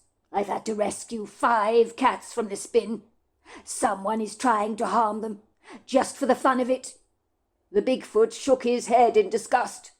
No animal should be thrown away like this, discarded. It's wrong. It's very wrong. Anything that is killed for food should always be honoured with great thanks for its incredible sacrifice. I never eat anything myself that I kill without giving thanks first to the animal for what he gave up for me. I wondered to myself how it was possible that this Bigfoot had spoken to me in my head. This kind of telepathic exchange I had certainly never experienced before. It was insanely bizarre, I thought. But I know, even in my bladdered condition, I did not imagine those words. They were more real to me than some of the conversations I've had with people over the years.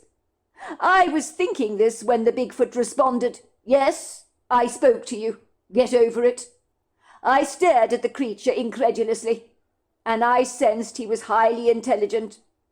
He had extrasensory abilities, that's for sure. Once again he spoke, shaking his head.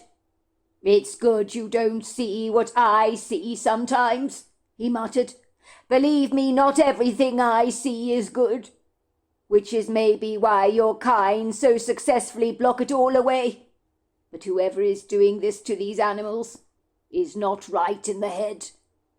The Bigfoot nodded at me politely, gliding away, swinging his arms backwards and forwards, and never looking back once. He moved with such a grace until he vanished from my sight, and once again I rubbed my eyes. Did that just happen? I was completely confounded, wondering if the drink had gone straight to my head. The red wine was seriously good stuff. I knew, of course, I was not hallucinating. I had indeed encountered a Bigfoot that had communicated with me telepathically. I have no idea how he knew Mrs. Thomas's black and white cat had been thrown into the rubbish like this. Had Stacy Turner done this, I wondered? If that was the case, she was sick in the head, and if she was capable of doing such a wicked thing like this, she was certainly capable of upsetting Lara Knoxville. I hurriedly picked up all the cartons of peached iced tea to return them into Stacy's bin, and that was when I found the photograph album. Who would throw out a perfectly good photo album like this? I sifted rather curiously through the photographs. I realized they were pictures of the Knoxvilles. Hadn't my wife told me that Lara Knoxville was missing a photograph album? And here it was, in Stacy Turner's bin. I knew now unequivocally that in some way Stacy Turner was the woman that was trying to ruin Lara Knoxville's life. I had two questions. How was Stacy Turner getting into her apartment? And why was she doing these horrible things to her next-door neighbour? And what was this cruelty to animals all about? The owners probably had no idea that their cats were being thrust into plastic bags to be suffocated to death, as a Bigfoot had been determined to save their lives, and had set them free. So the owners were none the wiser to this. I needed to get to the bottom of this enigmatic mystery, and find out about the wolf in sheep's clothing that Stacy Turner clearly was. I woke up the very next morning with a throbbing headache, as you would expect, since I'd drunk far too much alcohol the previous night. I began to wonder if everything that had happened was, in fact, a figment of my imagination, but I knew it had been profoundly real. Furthermore, I had the photograph album belonging to Lara Knoxville in my house to prove it all. I needed to return it to her as soon as possible. I was in no doubt she would be pleased to get it back. "You look like death warmed up, my love," my wife said to me. She eagerly prepared breakfast for me. "You certainly were waylaid last night at the Patchouli residence. I didn't even wait up for you. What time did you get back? I never even heard you come in, but then again I do sleep like a log." "I think it was probably about 12:30. 1:45 even. I'm not sure exactly." "Well, go on then. Did you get any clues when interviewing the neighbours over the road?" "I do believe I know who's behind the hoax phone calls, if that's what you mean," I told her. "I believe it's Stacy Turner." "Stacy Turner? Are you being serious?" said my wife, looking stunned. "But she seems like such a lovely young lady. What would induce her to behave like this?" "That young lady has collected parcels from us both here at the house, and I always got the impression she was such an amenable, likeable young lady. I don't think she could be behind this Errol." "Well, appearances can be very deceptive, love, I'm afraid to say. I found a photo album belonging to Lara Knoxville in Stacy Turner's bin, and that is incriminating evidence indeed. That is not all. She had stuffed Mrs. Thomas's missing black and white cat Casper into a plastic bag to suffocate and kill the animal. Now, what kind of a person does that?" "What on earth are you talking about, Errol? That can't be. You're not making sense. There's no way Stacy Turner would do such a vile, despicable thing." That was when I told my wife about the strange banging sounds of the dustbins I had heard when leaving the Patchouli residence, and the Bigfoot I had encountered that had spoken to me in my head. My wife looked completely confounded, as you would expect. "Love, you're not being, well, You're not making any sense. I'm not being funny, but you didn't have too much to drink last night, did you? I mean a talking Bigfoot. No, that sounds too incredulous for words. Love, I know it sounds crazy. If you told me the very same thing, I would likely not believe you. But I promise you it happened. Think about it for a moment. Is it really that outlandish for a Bigfoot to be so very human, a lot like us? Indeed, he communicated in a very similar way, although the exchange we engaged in was completely telepathic. Well, I don't know what to say, love. Of course I believe you. You don't make things like this up. But you must forgive me for being rather surprised by all of this, especially regarding Stacy Turner and her, crazy behavior. That young lady is seriously sick in the head, if what you're telling me is true. As my wife said this, she received a message on her cell phone and looked at me with wide eyes. Goodness gracious me! Talk of the devil! This is a message from Mrs. Thomas. She said that Casper came into the house last night at 12:30, purring like mad. She said he was desperately hungry. My God, if that Bigfoot had not rescued him, he could be dead by now. What are you going to do, Errol? That woman has got to be stopped. I need to handle this situation very delicately, I told my wife. My first port of call is to visit Lara Knoxville this morning. I want to figure out exactly how Stacy Turner is getting into Lara's apartment in order to put rats in her knicker drawer and things like that. All this has got to be stopped, as you say, but I need to ensure that she doesn't get into that apartment again. Suffice to say, Lara Knoxville was pleased to invite me into her apartment.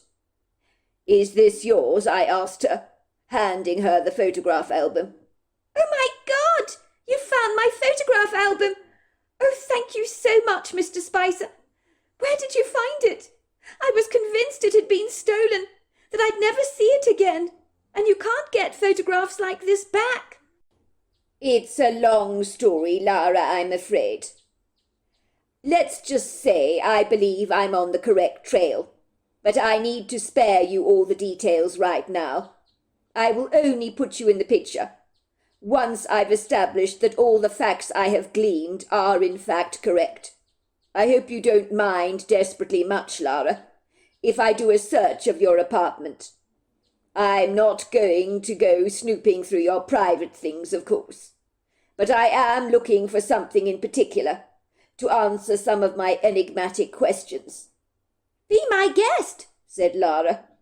What are you looking for exactly, Mr. Spicer?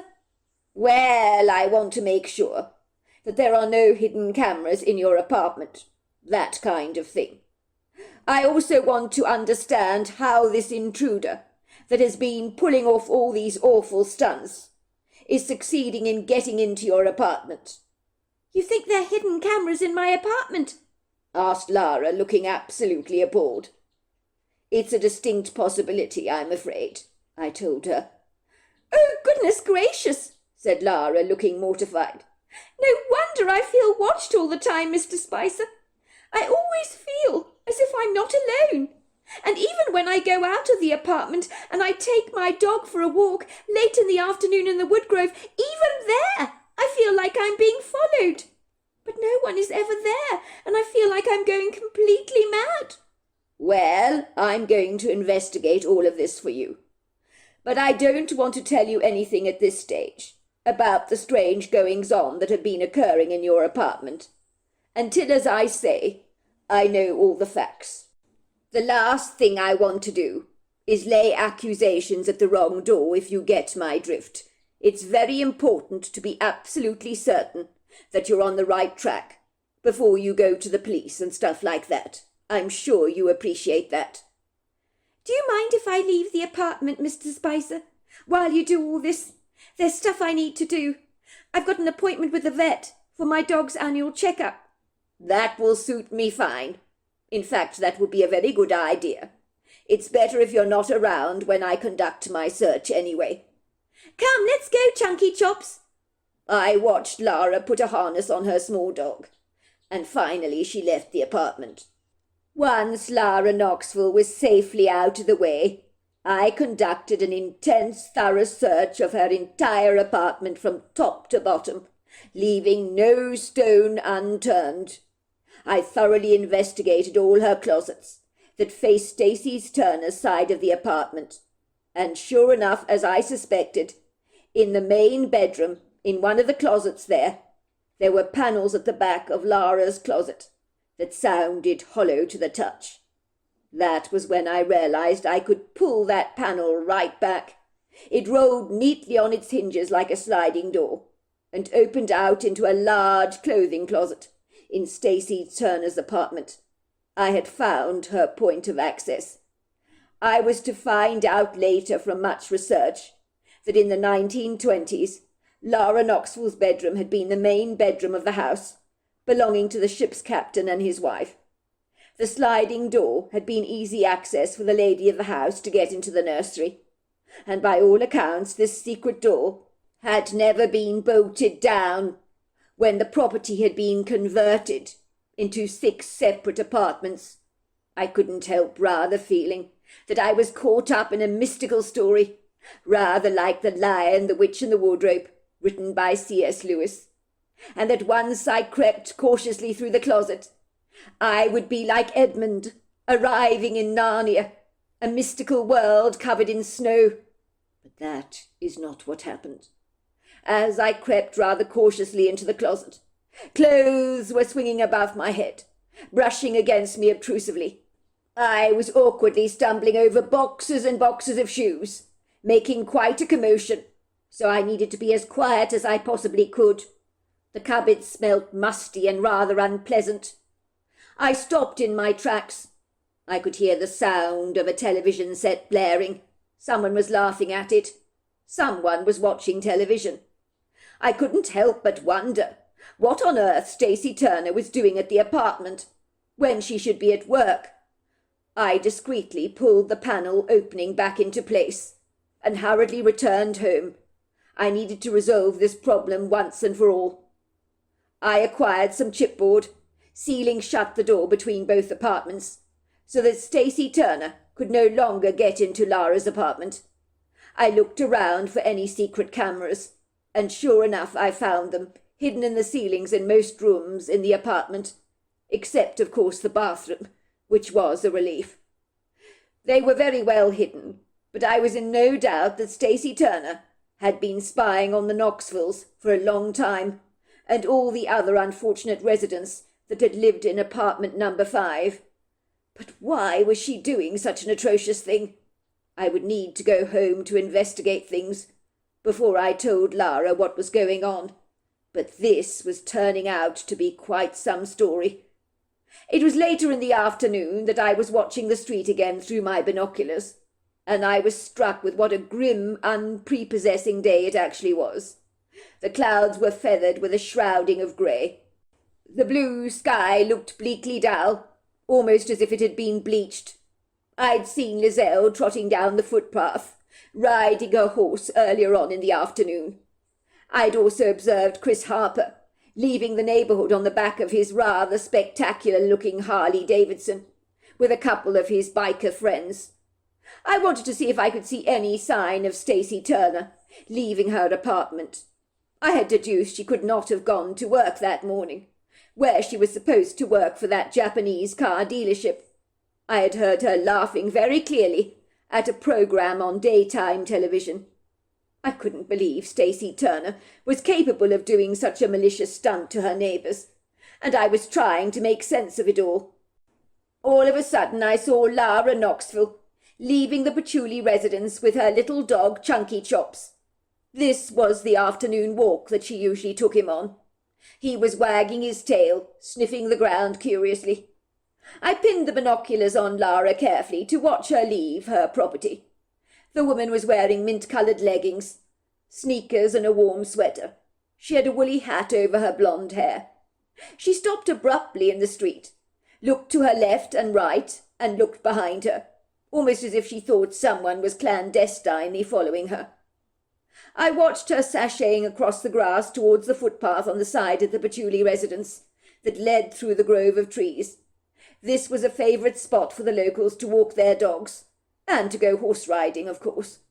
And that was when I saw the dark, shadowy silhouette of a slight figure in a hoodie, following Lara down the footpath. I grimaced, because I knew the hooded figure must be Stacy Turner. She was obviously stalking Lara Knoxville, had quite a fixation over her. Was there no end to this woman's duplicity? What on earth was wrong with her? I rose to my feet and put the binoculars very abruptly down on the kitchen table, and scurried out of the kitchen as fast as I could, almost bumping headfirst into my wife. "What on earth are you doing, Errol? You appear to be in a dreadful hurry. You nearly knocked me over." She looked me up and down with a withering glance, as if she thought I was incorrigible. She shook her head. "Never you mind, love. This is nothing that concerns you. That is something I need to do," I told her. "If you must know, I've just observed Lara Knoxville taking her dog for a walk in the wood grove like she does every afternoon. But this time it's different. Or maybe it's not. Maybe this happens every afternoon. But Stacy Turner is following her discreetly in a hoodie. Lara Knoxville does not know she's been stalked by the woman. I have no idea what Stacy Turner's up to, but I need to follow them." My wife looked visibly shaken. "Stacy Turner is following Lara Knoxville in the woods? Well, I never. That woman is completely loopy. What the hell is wrong with her? But if you're going after them, put a jacket on or something, love. It's freezing out there. You'll catch your death of cold. We're not getting any younger, Errol, and at our age we need to guard against getting pneumonia." I reluctantly put my jacket on, knowing my wife was right. It was a dark, gloomy day. The smouldering clouds seemed determined to remain as unremarkably grey all day long. So when I left the house, big gasps of ice-cold air gnawed at my cheeks. It was decidedly chilly. I stepped up my pace and proceeded to run down the footpath as quickly as I could, ever grateful that I was wearing reasonably good walking shoes on my feet. My heart boomed in my chest like a heavy drum. I ran through the trees as quickly as I could. Most were stripped naked of their leaves, so some of their boughs appeared rather menacing, but other trees were doggedly determined to hold on to their yellow leaves for as long as possible, before they finally relinquished themselves of them. The footpath was heavily scattered with autumn leaves. It was noisy walking through them, but I tried to be as quiet as I possibly could, as my boots battered the leaves beneath leather soles that could easily give me away if I wasn't mindful of my steps. Further down the footpath I heard the excited yaps of a little dog, which I knew was Chubby Chops. I wondered where Stacy Turner had got to. Then I saw her.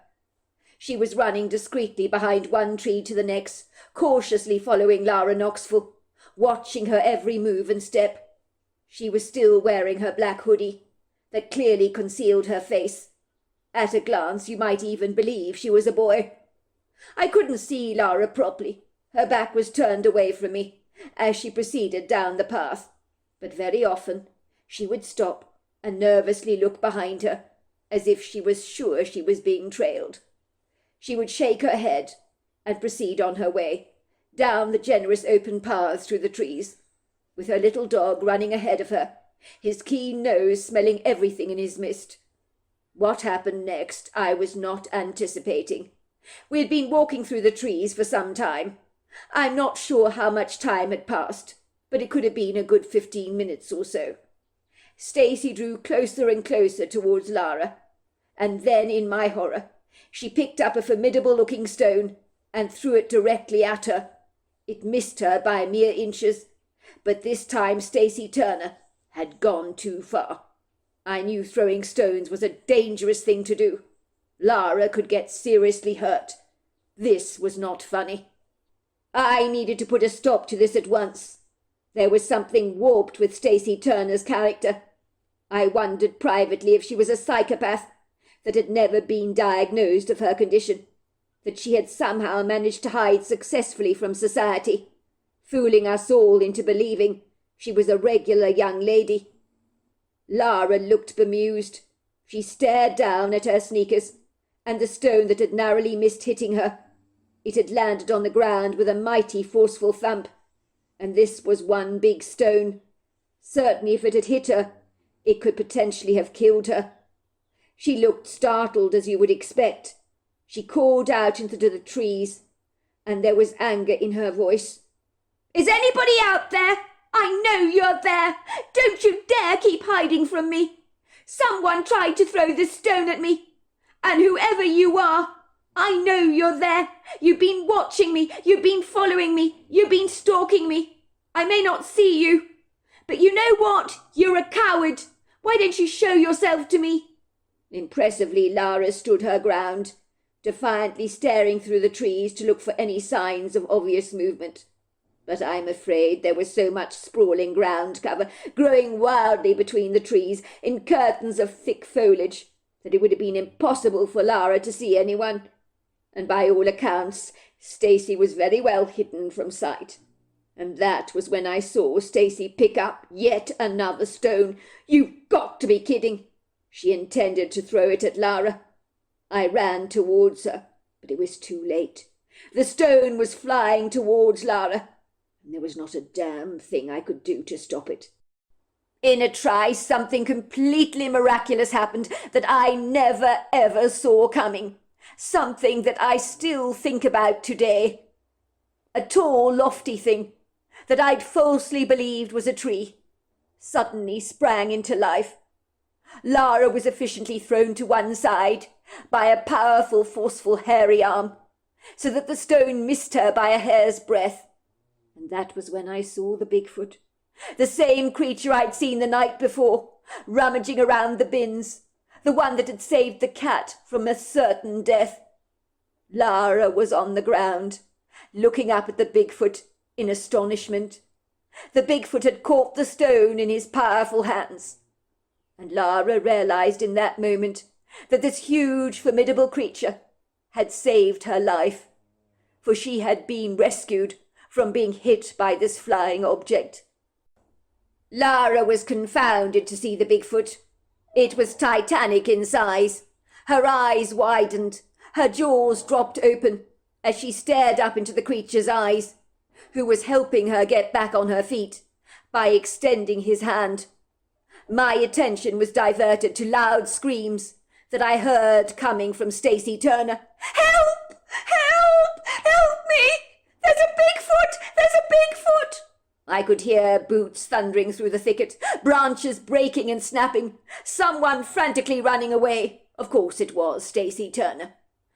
Stacy had seen the Bigfoot and had been very rattled.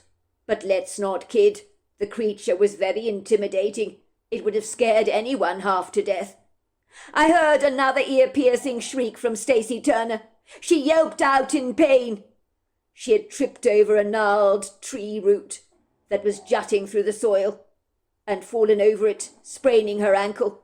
She was trying to get to her feet, looking frantically behind her, when I arrived on the scene to offer her my help. My sympathy towards the spitefully vindictive woman was draining away. "What the hell do you think you're doing, Stacy?" I snapped. "I know what you've been getting up to. You haven't fooled anyone. You've been harassing all the people that were living in apartment number 5. You're the one that has been sneakily calling the emergency services to the apartment, putting rats in drawers, doing all these atrociously mean and wicked things.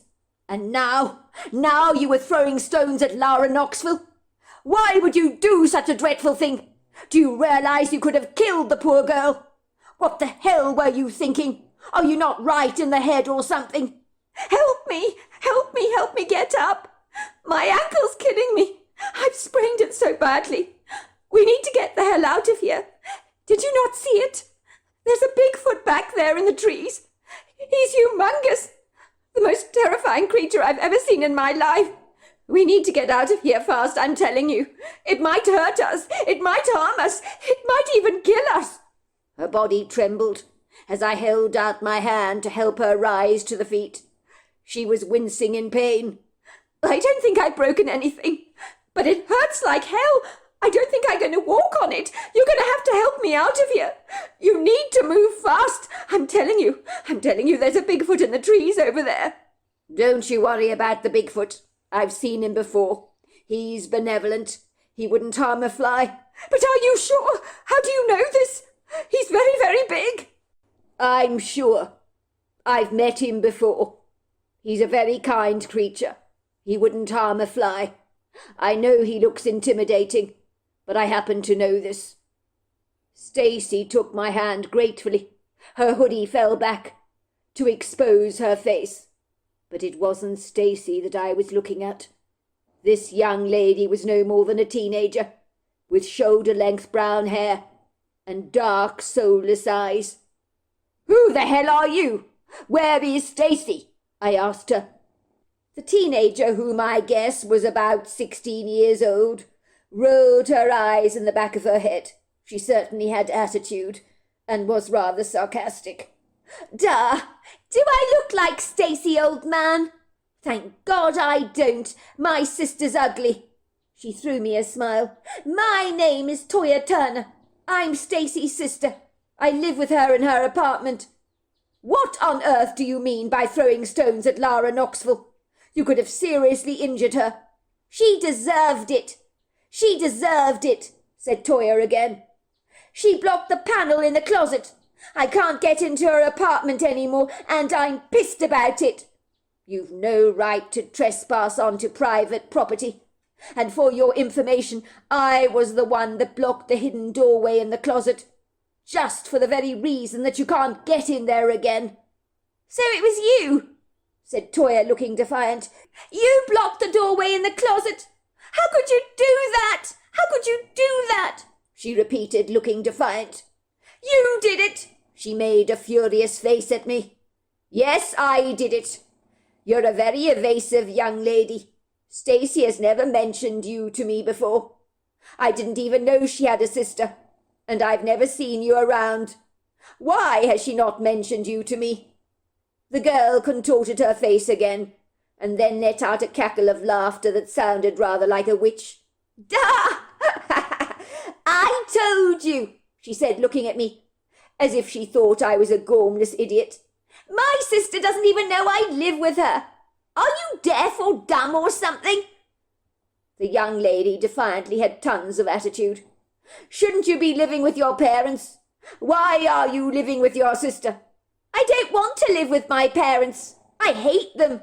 I hate going to school. I've already been expelled from 3 schools, you know. The teachers describe me as a disruptive pupil. Can you believe that? There's so many rules at my home. My mother is so bossy. She's always making me do things around the house, housework and stuff like that. They were always grounding me, stopping me having fun with my friends. I ran away from home 2 years ago and it serves them right. I live in my sister's apartment now. I do my own thing when she's out, but I hide in the closet when she gets home. It's quite spacious in there, actually. Stacy doesn't even know I live with her. She's so incredibly dopey. She doesn't notice a thing," said the young teenager with a cocky laugh. "When she's out all day, I have the entire flat to myself. It's absolutely amazing. I watch TV, I do whatever I like. And at night, when she's fast asleep, I sometimes take a walk around the neighbourhood. Nobody ever sees me. And if they do, they just think I'm a boy. I hide behind my hoodie. I wear men's clothes. They don't give me a second glance. I fooled so many people. The police gave up looking for me a long time ago. As far as they're concerned, I'm just a runaway. I'm smarter than everybody is. That's why I get away with it." "How can your sister not know you are living with her?" I asked. "That makes no sense at all." "I told you, I'm a lot cleverer than she is. My sister's an absolute flake. Stacy's head is in the clouds all the time. She's a big daydreamer. She doesn't notice anything. She doesn't observe that I've been eating her food for over 2 whole years. Most people would notice such a thing, wouldn't they? But not Stacy. Never Stacy. Sometimes she's wandered around her own apartment with me hiding out in the next room. She doesn't even notice I'm there. She gave my parents a key to her apartment, and I just took it. The rest is history. So you're the one that put hidden cameras in the Knoxville property. And for 2 whole years, since you've been hiding out in your sister's apartment, you've been causing the residents of apartment number 5 no end of grief with your shenanigans. Why would you do such mean things to all of them? Isn't it obvious? I was bored, and it was fun. You should have seen their expressions when they couldn't make out what was going on in their apartment. It was a bore watching them. The cameras, where did you get those from? My sister bought them a while back. She's so flaky she never put them up. I fitted them in the Knoxville flat. There were instructions in a container. It wasn't difficult to do. I'm quite nifty with my hands, you see. It's all been fun, until of course you came along to spoil everything and ruin it all. You think putting little cats into plastic bags is fun, do you? I asked the young woman, feeling myself wrestling with a deep-seated furious anger that was burning inside me. If I'd ever stared evil in the eye, I did so with this young teenage girl, who thought she was so much cleverer than anybody else. Anyone that is cruel towards animals is not worthy of breathing the same oxygen as far as I'm concerned. It would seem sometimes, even in a mother's nest, there can always be a bad egg. And this was certainly the case with Toya Turner. How do you know about the cats? She asked me, looking stupefied. Let's just say not everybody is as stupid as you think. And yes, I do know about them. I notice things. And if the residents in this neighborhood knew what you'd been doing, Toya, to their pets, they'd run you out of town in a heartbeat. Why did you do it? Because it was fun.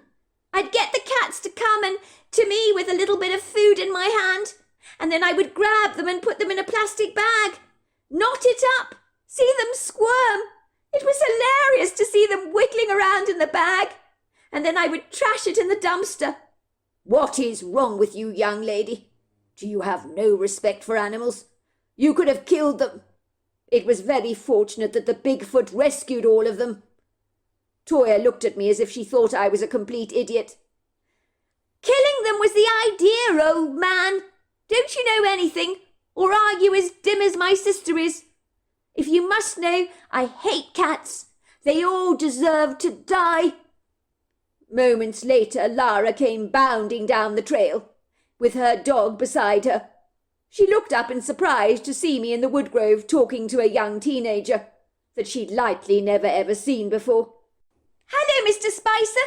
What on earth are you doing here? And who is this you've got with you? You are not going to believe what happened to me. Someone followed me into the woodgrove, and they were throwing stones at me. And all of a sudden, this Bigfoot just materialized. I mean, I'm talking about a real Bigfoot. He came out of nowhere, and he stopped a stone from hitting me. It could have really harmed me, Mr. Spicer. This Bigfoot helped me to my feet. He was so huge. He was terrifying to look at, but he was so nice. And he helped me get to my feet. And he even stroked my dog. And my dog liked him. Oh, Mr. Spicer, it was incredible. He told me to be very careful, that someone was trying to hurt me. I know all about it. You were being stalked, Lara, by this young lady here. She was the one that was throwing stones at you. Lara looked confounded. Who are you? I've never seen you before. Why would you do such a thing? The girl grinned. So what? You deserved it, that's why. I don't even know who you are, Lara asked, looking confused. Why are you so hateful towards me? What did I ever do to you? No, you don't know her. This young lady is 16-year-old Toya Turner. She's your next-door neighbour's sister. She ran away from home over 2 years ago. She's been hiding out in her sister's apartment for the last 2 years. Has been staying in a closet when her sister's at home. I'm afraid Stacy does not know she's living there. She found a secret door from her closet into yours to access your apartment. She's the one that has been pulling all those nasty stunts on you, putting rats in your drawers, removing stuff from your apartment. This is the little madam that has been haunting you." "It was you?" asked Toyah in disgust. "It was you? How could you? Do you have any idea how frightened I've been? We should call the police, Mr. Spicer. She needs to be locked away for good. I don't care if she's a minor. What's wrong with you?" A wicked grin appeared on Toyah's face. "What's wrong with me? Nothing's wrong with me. It's called having fun, in case you don't know what that's about. It was good to scare you half to death, and it worked. You were in such a state. Your husband thought you were losing your mind. It was hilariously funny." At that uncalled-for remark, Lara slapped the young lady across the face so hard that the teenager was almost thrown off balance, and I have to admit she deserved it. 3 months later, there was a ringing at the front door, and I went to get it. I could see Lara Knoxville standing in the doorway with a big smile on her face. It was always good to see her. I welcomed her in. "Come in, Lara. How are you, my dear?" "I'm very well, Mr. Spicer. It's good to see you." "Well, I believe I've got something for you. Let me go and get it for you. Why don't you come with me into the kitchen? And how about I make you a nice cup of tea? Or coffee, if you prefer." "I'll have coffee, Mr. Spicer. That would be so good." "I think I've got some more essential oils for you. How is your essential oil course going, by the way? My wife told me all about it." "It's so great," said Lara. "I'm loving every minute of it, Mr. Spicer." I looked up at Lara and was struck by how completely different she looked these days, compared to the frightened young woman she had been over 3 months ago. She had become like a new person when it was discovered that Stacy Turner's 16-year-old sister had been playing these insidious pranks on her. Stacy had naturally been mortified to discover her sister Toyah had been living in her apartment for over 2 years, and admitted she hadn't noticed a single thing. "I'm a bit ditzy, Mr. Spicer. If I saw food had been eaten, I probably assumed it was me. There was a time I noticed something felt off, which was why I bought those cameras in the first place, which I never got to put up. I thought I was just being silly, and it was all in my imagination." The police were naturally very pleased to have found the troubled runaway. Her parents were thrilled to be reunited with Toyah again. But she was receiving psychiatric help and evaluations. She was currently residing in a mental health care facility, diagnosed with all kinds of problems. I was forever grateful that our neighbourhood was now calm and serene, boringly so, you could say. At least no cats were being bagged in plastic bags and thrown into the dumpster, and no fire brigades and ambulances were being called onto our street. I probably would have to take up bird watching after all, as nothing untoward was going on in the neighbourhood. We didn't even have any manic drivers, since we'd managed to get a couple of speed bumps erected in our road. Everybody was looking on me as some kind of a hero for resolving the enigmatic mysteries that had persisted for so long, most especially Lara Knoxville. I was just an ordinary civilian that would have done what anybody else would have done in my circumstances. The only claim to fame I had is that I was a bit of a snoop, which had of course benefited the community greatly. I have not seen the Bigfoot again. I wish I had, but Lara has seen him a couple of times, when her dog runs off in the woods to find him. The Bigfoot pats her dog and nods at Lara. "I like knowing he's out there, Mr. Spicer," she told me once. "I know he would help if any of us took a nasty tumble in the grove." I believe she's right. I consider him to be a caretaker of the forest. So there you are. That's my story. I loved every minute of that story. I don't know about you, but wow, wasn't that wonderful? And so many twists and turns to this story. A Bigfoot that is looking out for the animals in the neighbourhood, looking out for the people, being a caretaker of the wood grove, but an awful teenager who's been hiding out in her sister's apartment and her sister doesn't know it and is terrorizing the community. What an incredible story. Well, hello there. I hope you enjoyed the Omnibus edition. We've got many more coming our way for you to listen to. Sending you love wherever you are in the world, in North America, Canada, Kenya, wherever you may be. I send you lots and lots of love. Thank you for listening to my Omnibus, and I really do hope you enjoyed it, because that's the whole idea about it, is to give you some interesting stories to listen to. So until next time, goodbye and good night.